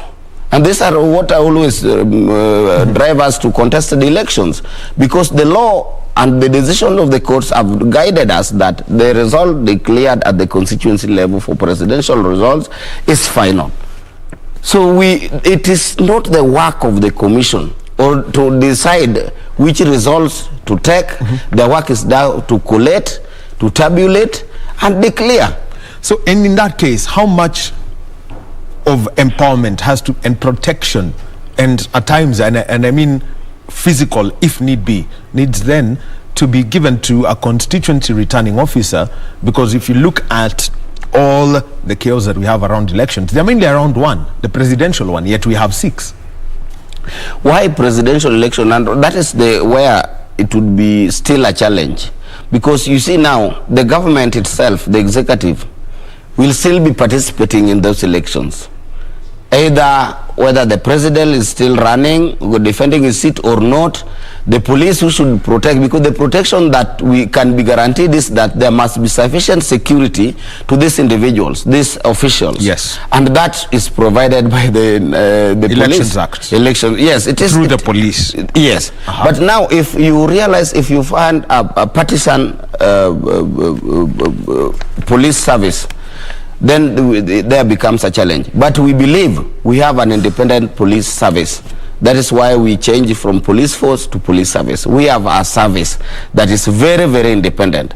So we believe, and Kenyans hope, that we're going to the next elections, we believe that we will never have a contested elections again, contested presidential elections. And then the country would move forward. You know, the contested elections always interfere with the economy. And if economy is messed up, people are messed up. And of which now brings in another matter, and it was raised also through the Maraga decision. It's about the transmission of the results. There is 2 ways to do about it. There's an electronic way, and there is a paper-based way. with cross checks. And there was so much about the GPS of the Kim's kit, the GPS position, where they were located. Can they give their location if asked and transmit the results? Then, which is the best way to go about this, having learned from 2017 with the Supreme Court having made a decision on the results, on the path of on the results path, and finally making sure that it is implemented effectively? What should happen is this: technology is here with us. We can never try to go back to the paper-based whatever. I will not advocate for it. We must embrace technology, but this technology must be audited. That is why we talked about the audit of elections, which has not been done. The servers have never been audited. You realize even in the recent Kiambaba election, there was a tweet before the end of the election where the Honorable MP for Gatundu, Moses Kuria, said they have spotted some individual running to a certain planet with Kim's kit. So those are the kind of things that the issues of GPS location, so that we know this Kim's kit is at a certain particular location, and that is the location where voting is taking place. So this boils down to audit. If we audit our electoral process, we will know the challenges. What should we improve? What should we done? What should we actually ensure that we continue with that acted perfectly? So these are about audits. So we cannot go back about paper-based process. The electronic technology is here, and you remember about the issue of voter register. Which one is the real register? The green book or the black book or what? Or or the one that's in the soft copy. But it brings another issue then. Then how do you, for example, cater for somebody who may have lost an arm or may have been born without an arm in that case, such that you can pick the ordinary biometrics, which would be a fingerprint or a thumbprint? We don't have electronic voting. We have electronic voter registration. Yes, that is we just register. So if someone really, and because we have even the Juakali artisans, it might have interfered with your fingerprints or what. But we know we have other, the commission must ensure that they come up with other alternative modes of verification to ensure that this is Daniel Wahome, this is Charles Omanga. So even if I have lost my arm, God forbid, or for whatever reason my biometrics cannot be properly captured. Yes. So those are the issues of audit, because when we continue with audit, we will know whatever those whose biometrics, those who have died, those who should be struck off of the register, because you realize that there was complaints about even dead people still voting. So if we do this audit, and actually we make Kenyans very patriotic in terms of electoral process, they will know that there is no reason whatsoever for any person to persuade you to take an identification card of a dead person. And you see now why the biometrics is also important. If you come with an identification or a voter card, which is not really very important, with an ID of a dead person, the biometrics, your biometrics and his biometrics is really different. But the election offences Act says you should be arrested. And then how does the IEBC then come in to ensure that fraud, bribery, things do not happen, because it is their officers, however temporary they may be as returning officers or presiding officers, who've got to make a call and inform the assigned police officer? What happens is this calls for the patriotism in an individual, because for you even to engage in such a criminal act as an individual, you must know, you must have a guilty conscience that actually what I'm doing is wrong. And these things are always done through persuasions. There are certain individuals who have interest in electoral process, who are interested in the results and the outcome of each and every elections, that persuades people. So we can never end this thing as an instant coffee solution, but it is a process. That is why we must continuously and ensure that we have a sustained voter education, so that the commission ensure that each and every citizen knows that if someone persuades you or attempts to participate in an electoral fraud, you will be culpable. So this, some people think that participating or going to use an ID of a dead person is not an offense, because maybe they don't know. That is impersonation. Yes, so they don't know. So you must ensure that these people are told, and Kenyans understand that if you do so, you will be culpable, and it is a criminal act. Then how does the IBC work? We saw this with the interviews for the Office of the Chief Justice. There was what was consistently said, working across the various government offices or office bearers, where, for example, the judiciary has to work with the executive. In this case, this independent commission has got to work with the executive, who are the holders of the national registration, who are in charge of the National Registration Bureau. How much work needs to be done to ensure that consistently, if someone has passed on, has died, then their name is taken off the voter register in good time? You know, one of the key principles of public service is being accountable for individual acts. Accountability, one of the key principles of public service.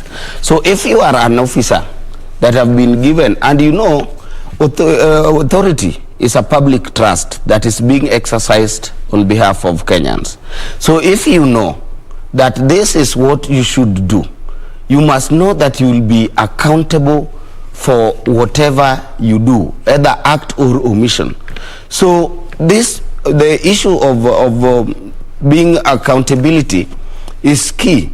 But you know, some of these things, some individuals always find themselves to various public offices, not basically that they really qualify, but for whatever interest or whoever is pushing or whoever is trying to ensure that they get those positions.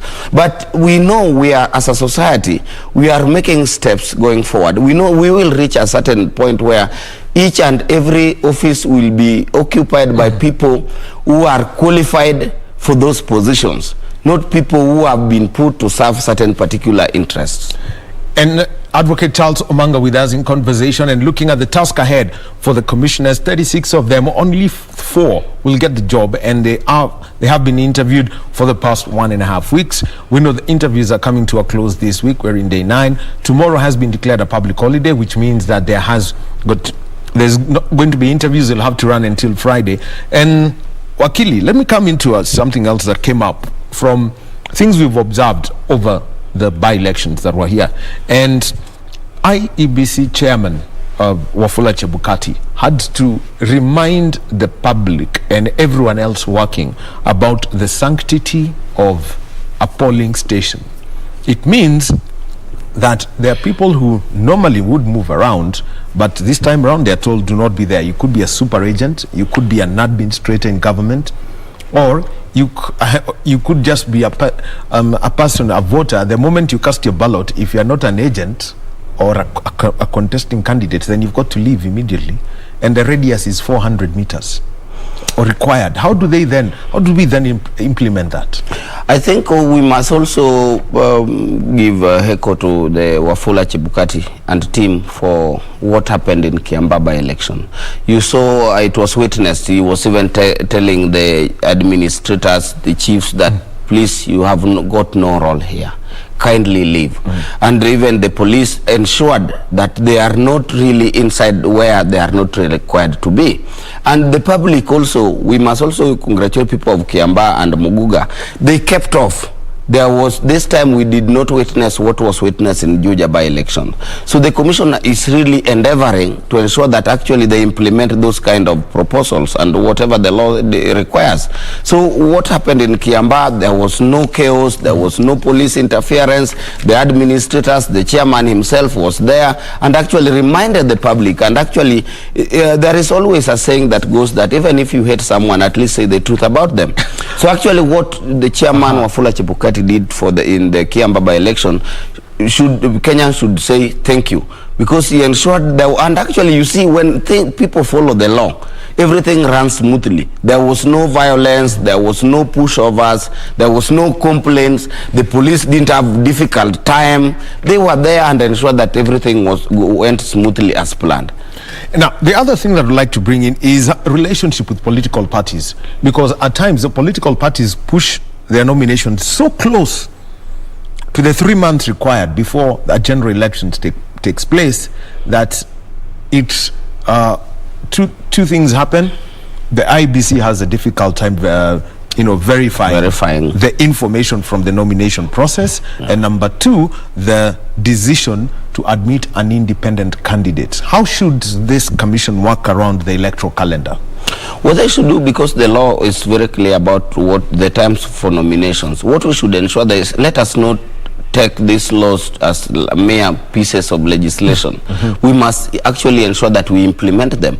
And political parties should be put on notice, because they are the major contributors to this electoral fraud. Because they also actually, the internal party nominations itself is a fraud. They fraudulently try to rig out other candidates, and that is why they push it so close, so that they think that you will not have an opportunity to have any other alternative. So the commission should ensure that they must ensure that whatever calendar they are trying to put up, because we are nearing the next election, political parties must be told at this particular time, you must ensure that we have the names of your candidates, so that they can also verify their documents, they can verify whether they consent to the ethical standards, because this is why we sometimes we get some not really qualified leaders in positions, because there is no time even to verify. Then this information come much later, that there is nothing we could do. You can also not blame the commission, and these political parties, these individuals, they are again the ones who blame the commission, but it is them who actually put so much pressure. Playing victim when they have the perpetrator. Actually. Well, Advocate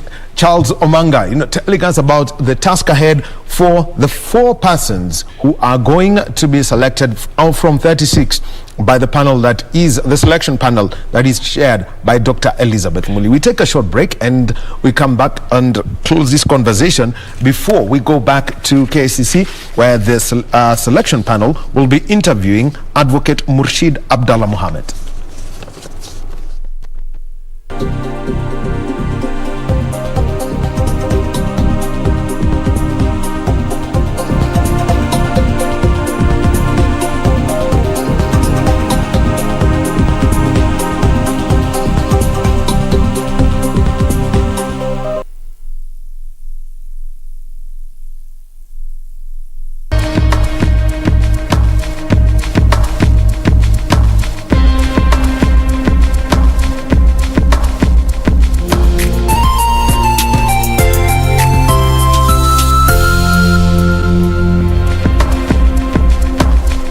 Be sure, check out for a KDIC sticker in your banking hall. KDIC, protecting your deposits.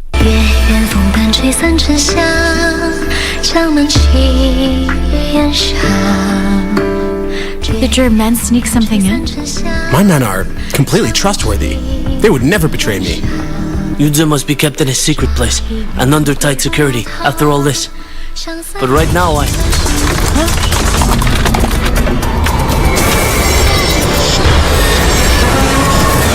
that you're not only my wife, but you are also Princess Qian. If I didn't drain the poison from his blood, he would be dead. That's utter nonsense. Guards, take them out and kill them right now.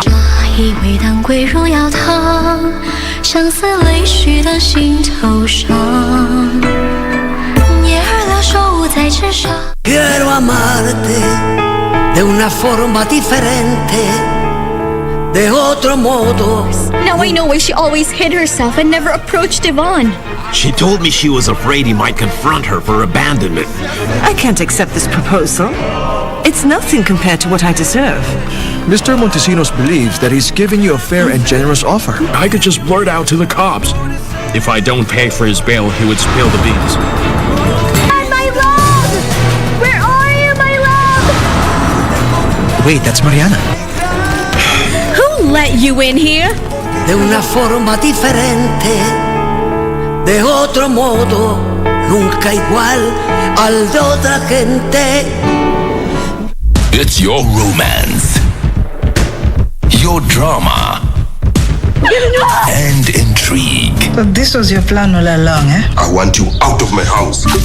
Your game, your heroes. It's your moment with your stories. Made at home for your home. 'Cause great stories start on DSTV.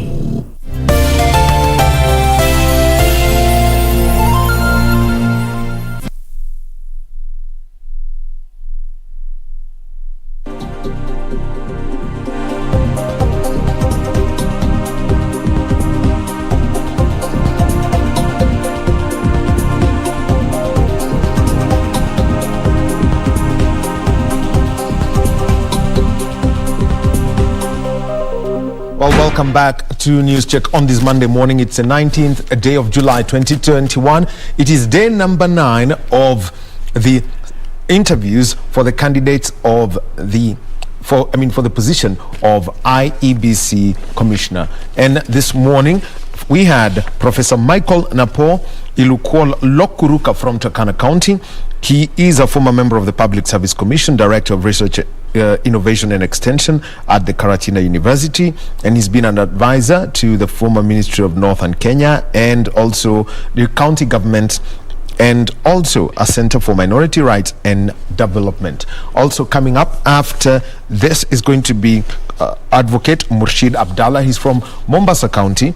He has been a member of the National Police Service Commission from 2012 to 2018, and that is the gentleman that we are seeing on the screen.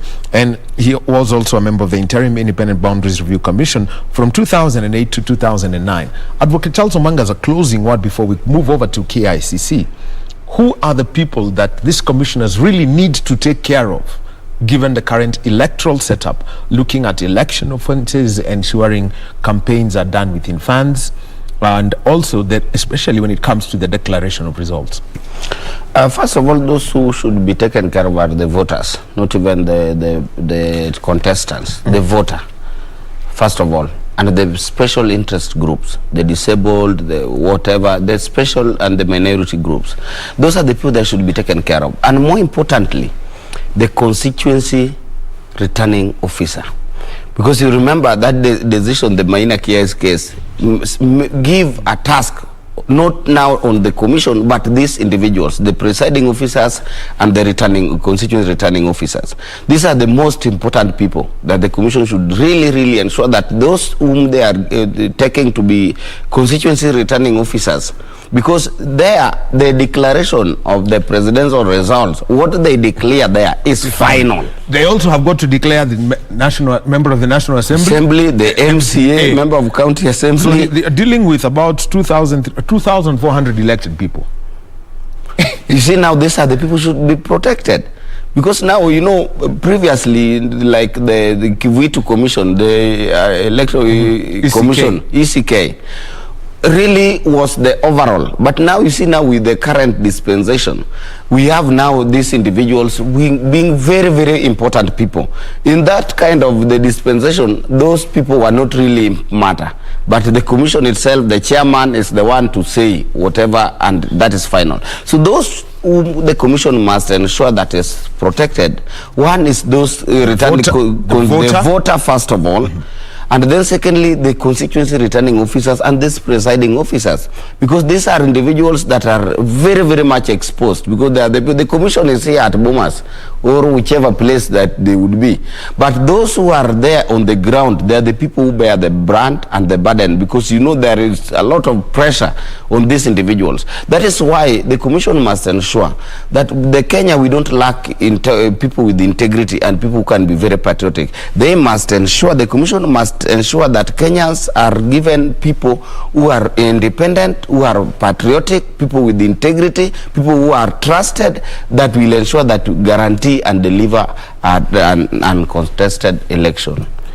Well, there you've had Advocate Charles Omanga. Let's now listen into the IEBC interviews that are taking place at the KICC, and we've got Advocate Murshid Abdallah, who is an advocate of the High Court, and he is a candidate. He was a candidate for chairperson of the IBC in 2011, and also served as a member of the National Police Service Commission for 6 years, 2012 to 2018, and was a member of the Interim Independent Boundaries Review Commission from 08 to 09. Over to the interview of Advocate Murshid Abdallah. Thank you very much, Advocate Omanga.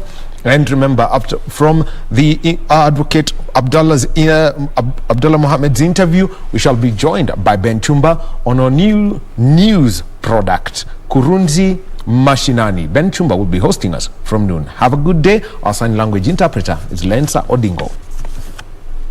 And there is a lot of repercussions if there is any delay. So that exposed me to high pressure work and quality work and good planning. And to do that work, you had to collaborate with very many stakeholders, be it the KPA, the port police, clearing and forwarding agents, transporters, marine surveyors of different nature. And it exposed me at that time to stakeholder engagement. I'll just fast forward I will exit from the discipline of shipping. I did about 14 or 15 years in shipping. I even opened my own ship insurance company as a correspondent, not to insure, but to do the same high octane work.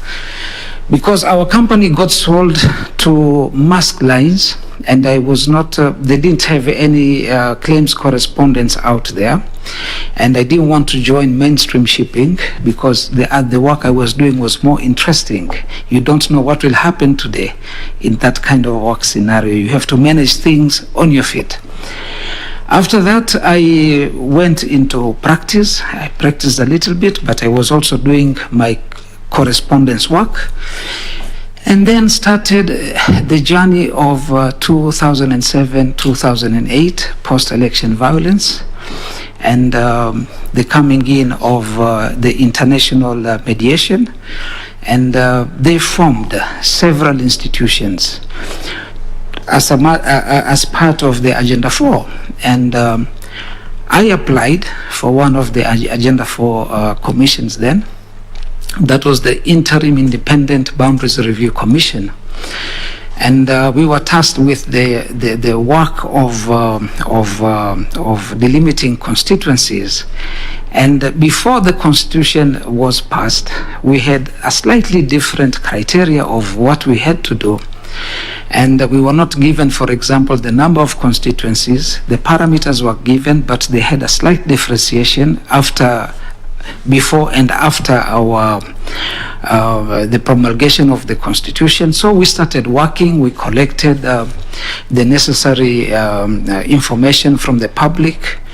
We did the agenda. We unpackaged what our mandate would look like. It was a new Constitution, so we had to establish structures. I was an integral part of those who were doing the structures. I was the only advocate or person with legal training in the Boundaries Commission. So I led, and we all did it in a collegiate manner, and packaging and setting up of the structures. And it was a very short time frame to do the work, 1.5 years, very contentious. We are coming from a post-conflict society. Boundaries, we know they're very emotive. So we had to manage the issues around it. We dealt with politicians because on the ground they will be there. Each one wants to have a better edge from the other, or so they thought. But because of very aggressive public participation, very aggressive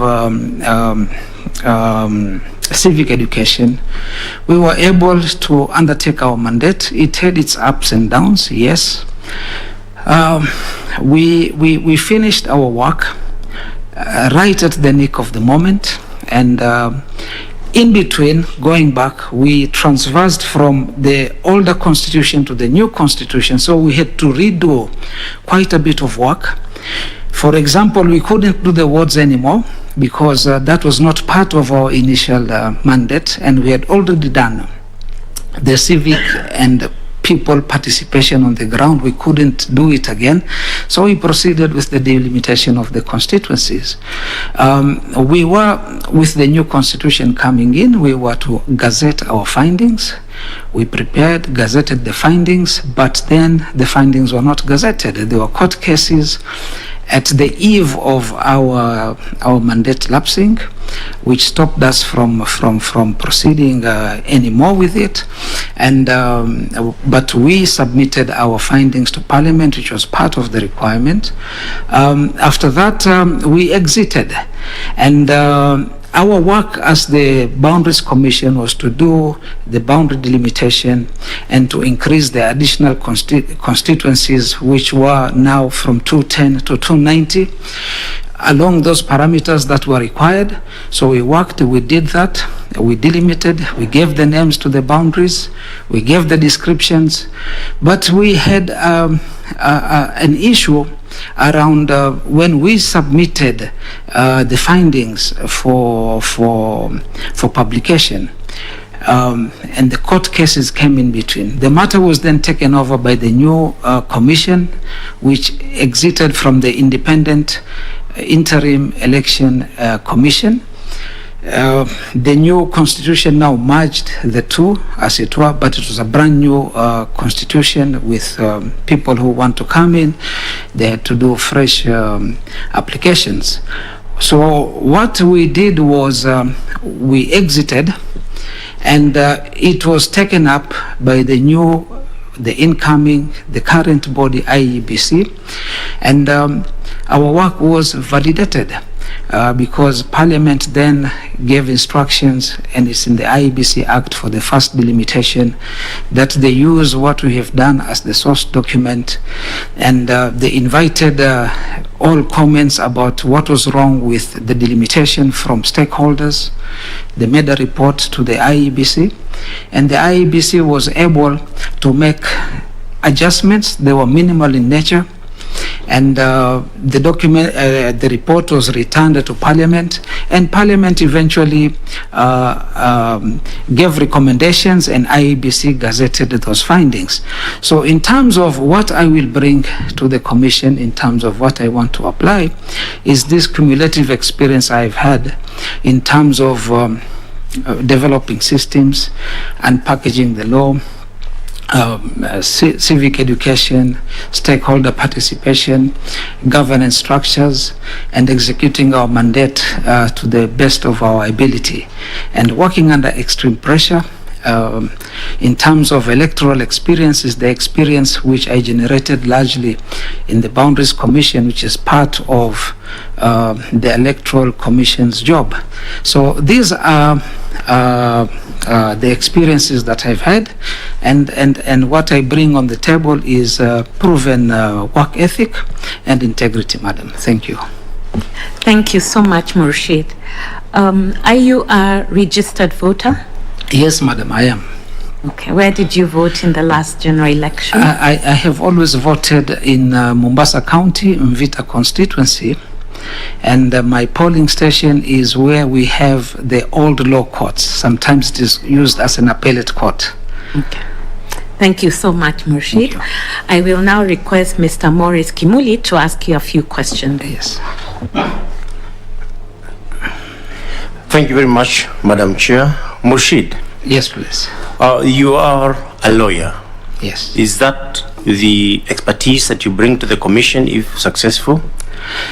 Yes, I would bring my experience as a person who has graduated with law, and the experiences that I've had in my working life, both in the private sector as well as working in government sector. Do you consider yourself to be a legal practitioner? Not much, because I have done limited practice in between my other jobs which I have held.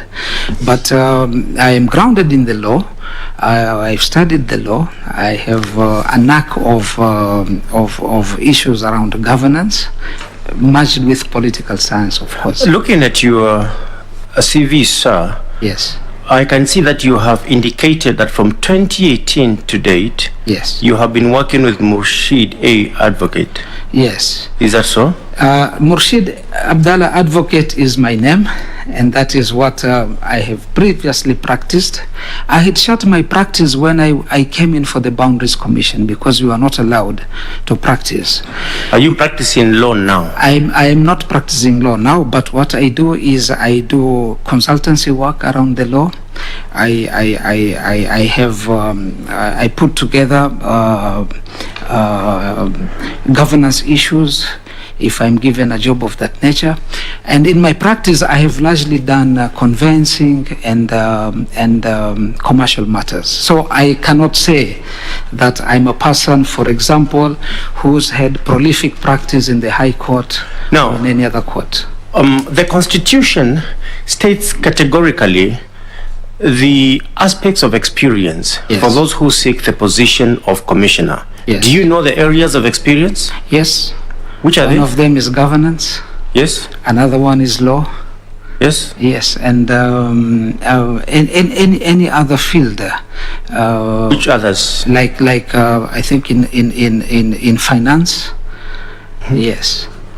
No, they are stated, sir, in the Constitution. Do you know the key ones that are stated in the Constitution expressly?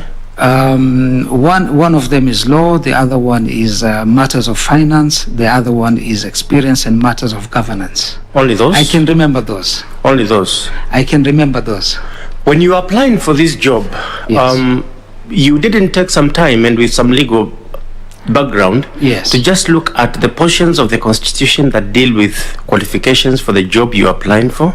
I did look, sir, but sometimes you have, when you are in a situation where you feel that you are coming under some kind of pressure, you tend to forget some of those issues. But of course, I did look at what qualifications are required, and I matched them with what I have, and I applied. So, out of the ones that you have mentioned, which is the skill and experience that you would bring? Both in law and governance. Both in law and governance? Yes, both in law and governance, yes. Now,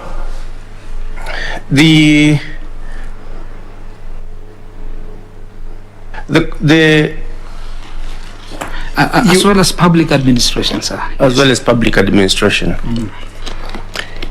Now, this is not the first time you're interacting with the Commission. From your CV and from what you have stated, you have worked with the Commission, although differently constituted.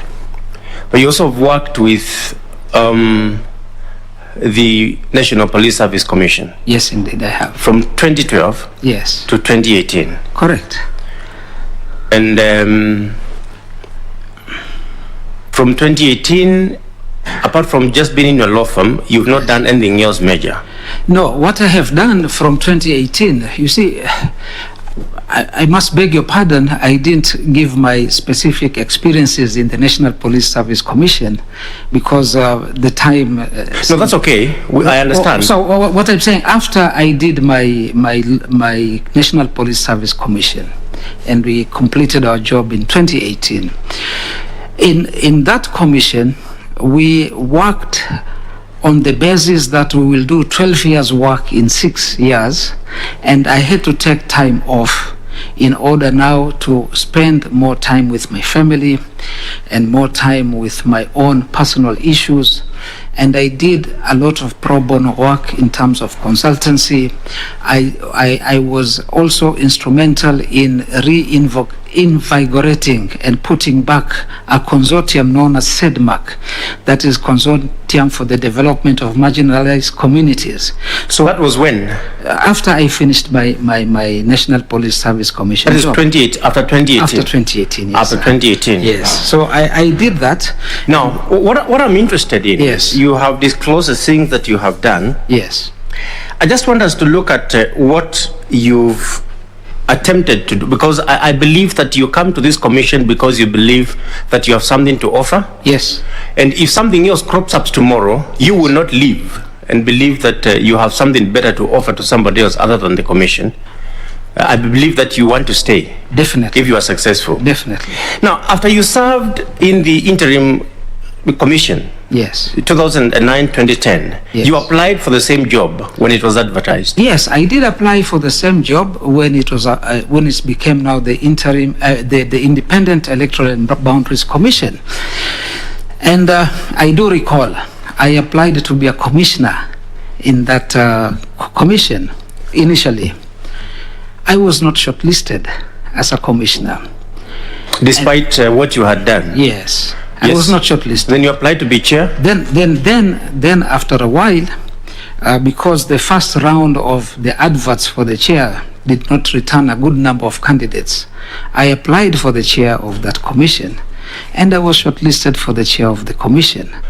And I attended the interview, but my brother Ishaq Hassan was fortunate to be so appointed. I remember I also had Madam Kokimuli with us for that same job. Yes. You were actually recommended. Were you recommended for appointment? I believe I was, yes.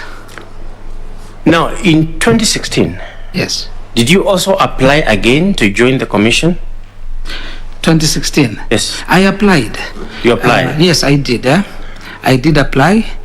You were not successful. I shouldn't have applied because I was already a state officer. Now, this is where I was coming. Yes. By the time you applied in 2016 to join the Electoral Commission, yes, this country had given you a job in an independent commission, the National Police Service Commission. Yes. You were actually serving a 6-year term. Right. And you had 2 years to go. Yes. And with 2 years to go in the National Police Service Commission, you presented an application to join another independent commission, the Electoral Service. Yes. Did you intend to bail out of the National Police Service Commission? You see, I have a specific knack and attraction for the Election Commission. In as much as I was working in the National Police Service Commission, I had already done 4 years of that commission, and because I had previously applied for that, you felt that you were better suited to the Electoral Commission? Not even better suited. I had done quite a bit of work in the Police Service Commission, and most of the work, in my view, at that time, was concluded. Was concluded. Fair enough. Somebody else will pick up that. Yes. But you didn't resign. Yes. To say, I have done enough. Yes. I need to leave the National Police Service. Right. When you were not successful to join the Electoral Commission in 2016, yes, you continued to serve the National Police Service for 2 years, yes, earning public money, despite your inner feeling that your work had been done. I was very committed to the National Police Service Commission. The question of me having now gone to the IEBC is a moot point because I didn't go there. And I served with the best of my people ability. Stopped you from joining. You didn't stop yourself. No, you applied. Those who are selecting, yes, did not select you. They didn't. Had they selected you, you would have left the National Police Service Commission. Yes, I would have resigned and joined the Election Commission. Okay. You say that your key experience and interest was in electoral matters. Yes. Please confirm, in 2020, yes, you made an application to join the Data Commission. Yes. Now, the Data Commission is not Electoral Commission. It is not the Electoral Commission. You were not successful. The thing was, the Data Commission job was available.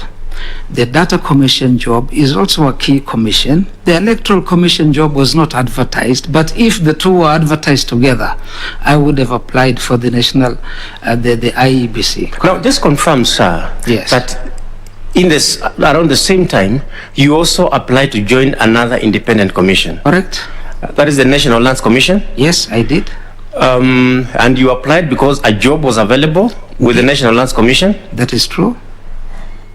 And now that the IEBC has advertised, you feel that now your time has also come? You see, if I don't get the IEBC job, and there is another advert for another commission job or any other state job, I would apply for it. Because first of all, also working is a means of earning a livelihood. And if you look at the common trend with all my applications, the applications at jobs whereby you perform a key duty in matters around governance and the prosperity of the republic. Do you believe, I understand, yes, that, do you believe that your law firm yes, can serve this country? You see, it's a completely different issue when you're working for a state office and you're working for a private firm. Not only that, like I said, I had already, in my working and my passion for public service, I had already lost a number of years of practice, and my clients had all gone. That's okay, I get your answer. Yes. Just confirm yet again that in 2019, immediately after leaving the National Police Service Commission, you applied to be a judge of the Court of Appeal. I did. You were interviewed publicly. Interviewed. Yes. You were not successful. I was not successful. So you agree that you have been, pardon me for this. Yes. But you've been all over. I've not been all over. You've not been all over. I have been applying. That's okay. For now I get valuable you. Jobs. Let me not press you on that. Yes. Then independent commissions. Do you understand the reason why we have term limits in our constitution for elected officers? For example, the presidency. Yes. You can't go for more than 2 terms. Definitely. The office of the governor. Yes. Why do we have term limits? You have term limits so that, for example, for the president, so that when the time comes, the voters are able to change and to look at whether the office bearer is able to take the aspirations of those who are voting him to the next level. And I would like to demarcate between office term.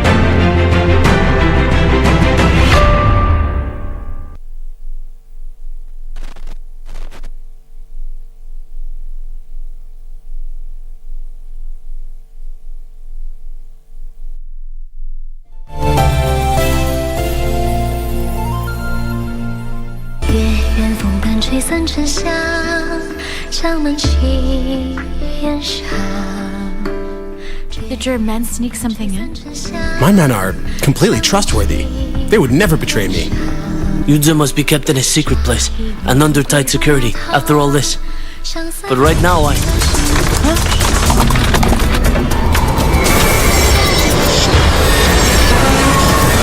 That you're not only my wife, but you are also Princess Qian. If I didn't drain the poison from his blood, he would be dead. That's utter nonsense. Guards, take them out and kill them right now.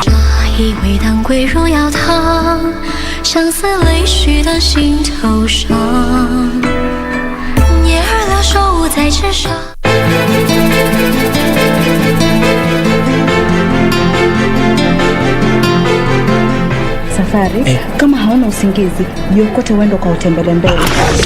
Unachokitafuta kutoka kwangu, nitakupatia sawa yako ukae mahali pako. Wewe kama wataka watafute kwenye vyumba vyao huko, mimi sijapangisha mtu hapa. Kwani nimekufanya nini, mbona nijibu hivi? Wewe ulifanya kuja hapa, mimi nilizaliwa hapa. Mimi ndo first born katika hii nyumba. Sitakubali mtu yeyote aingilie katika mipango yangu. Kwa hivyo chunga sana unapokanyaga.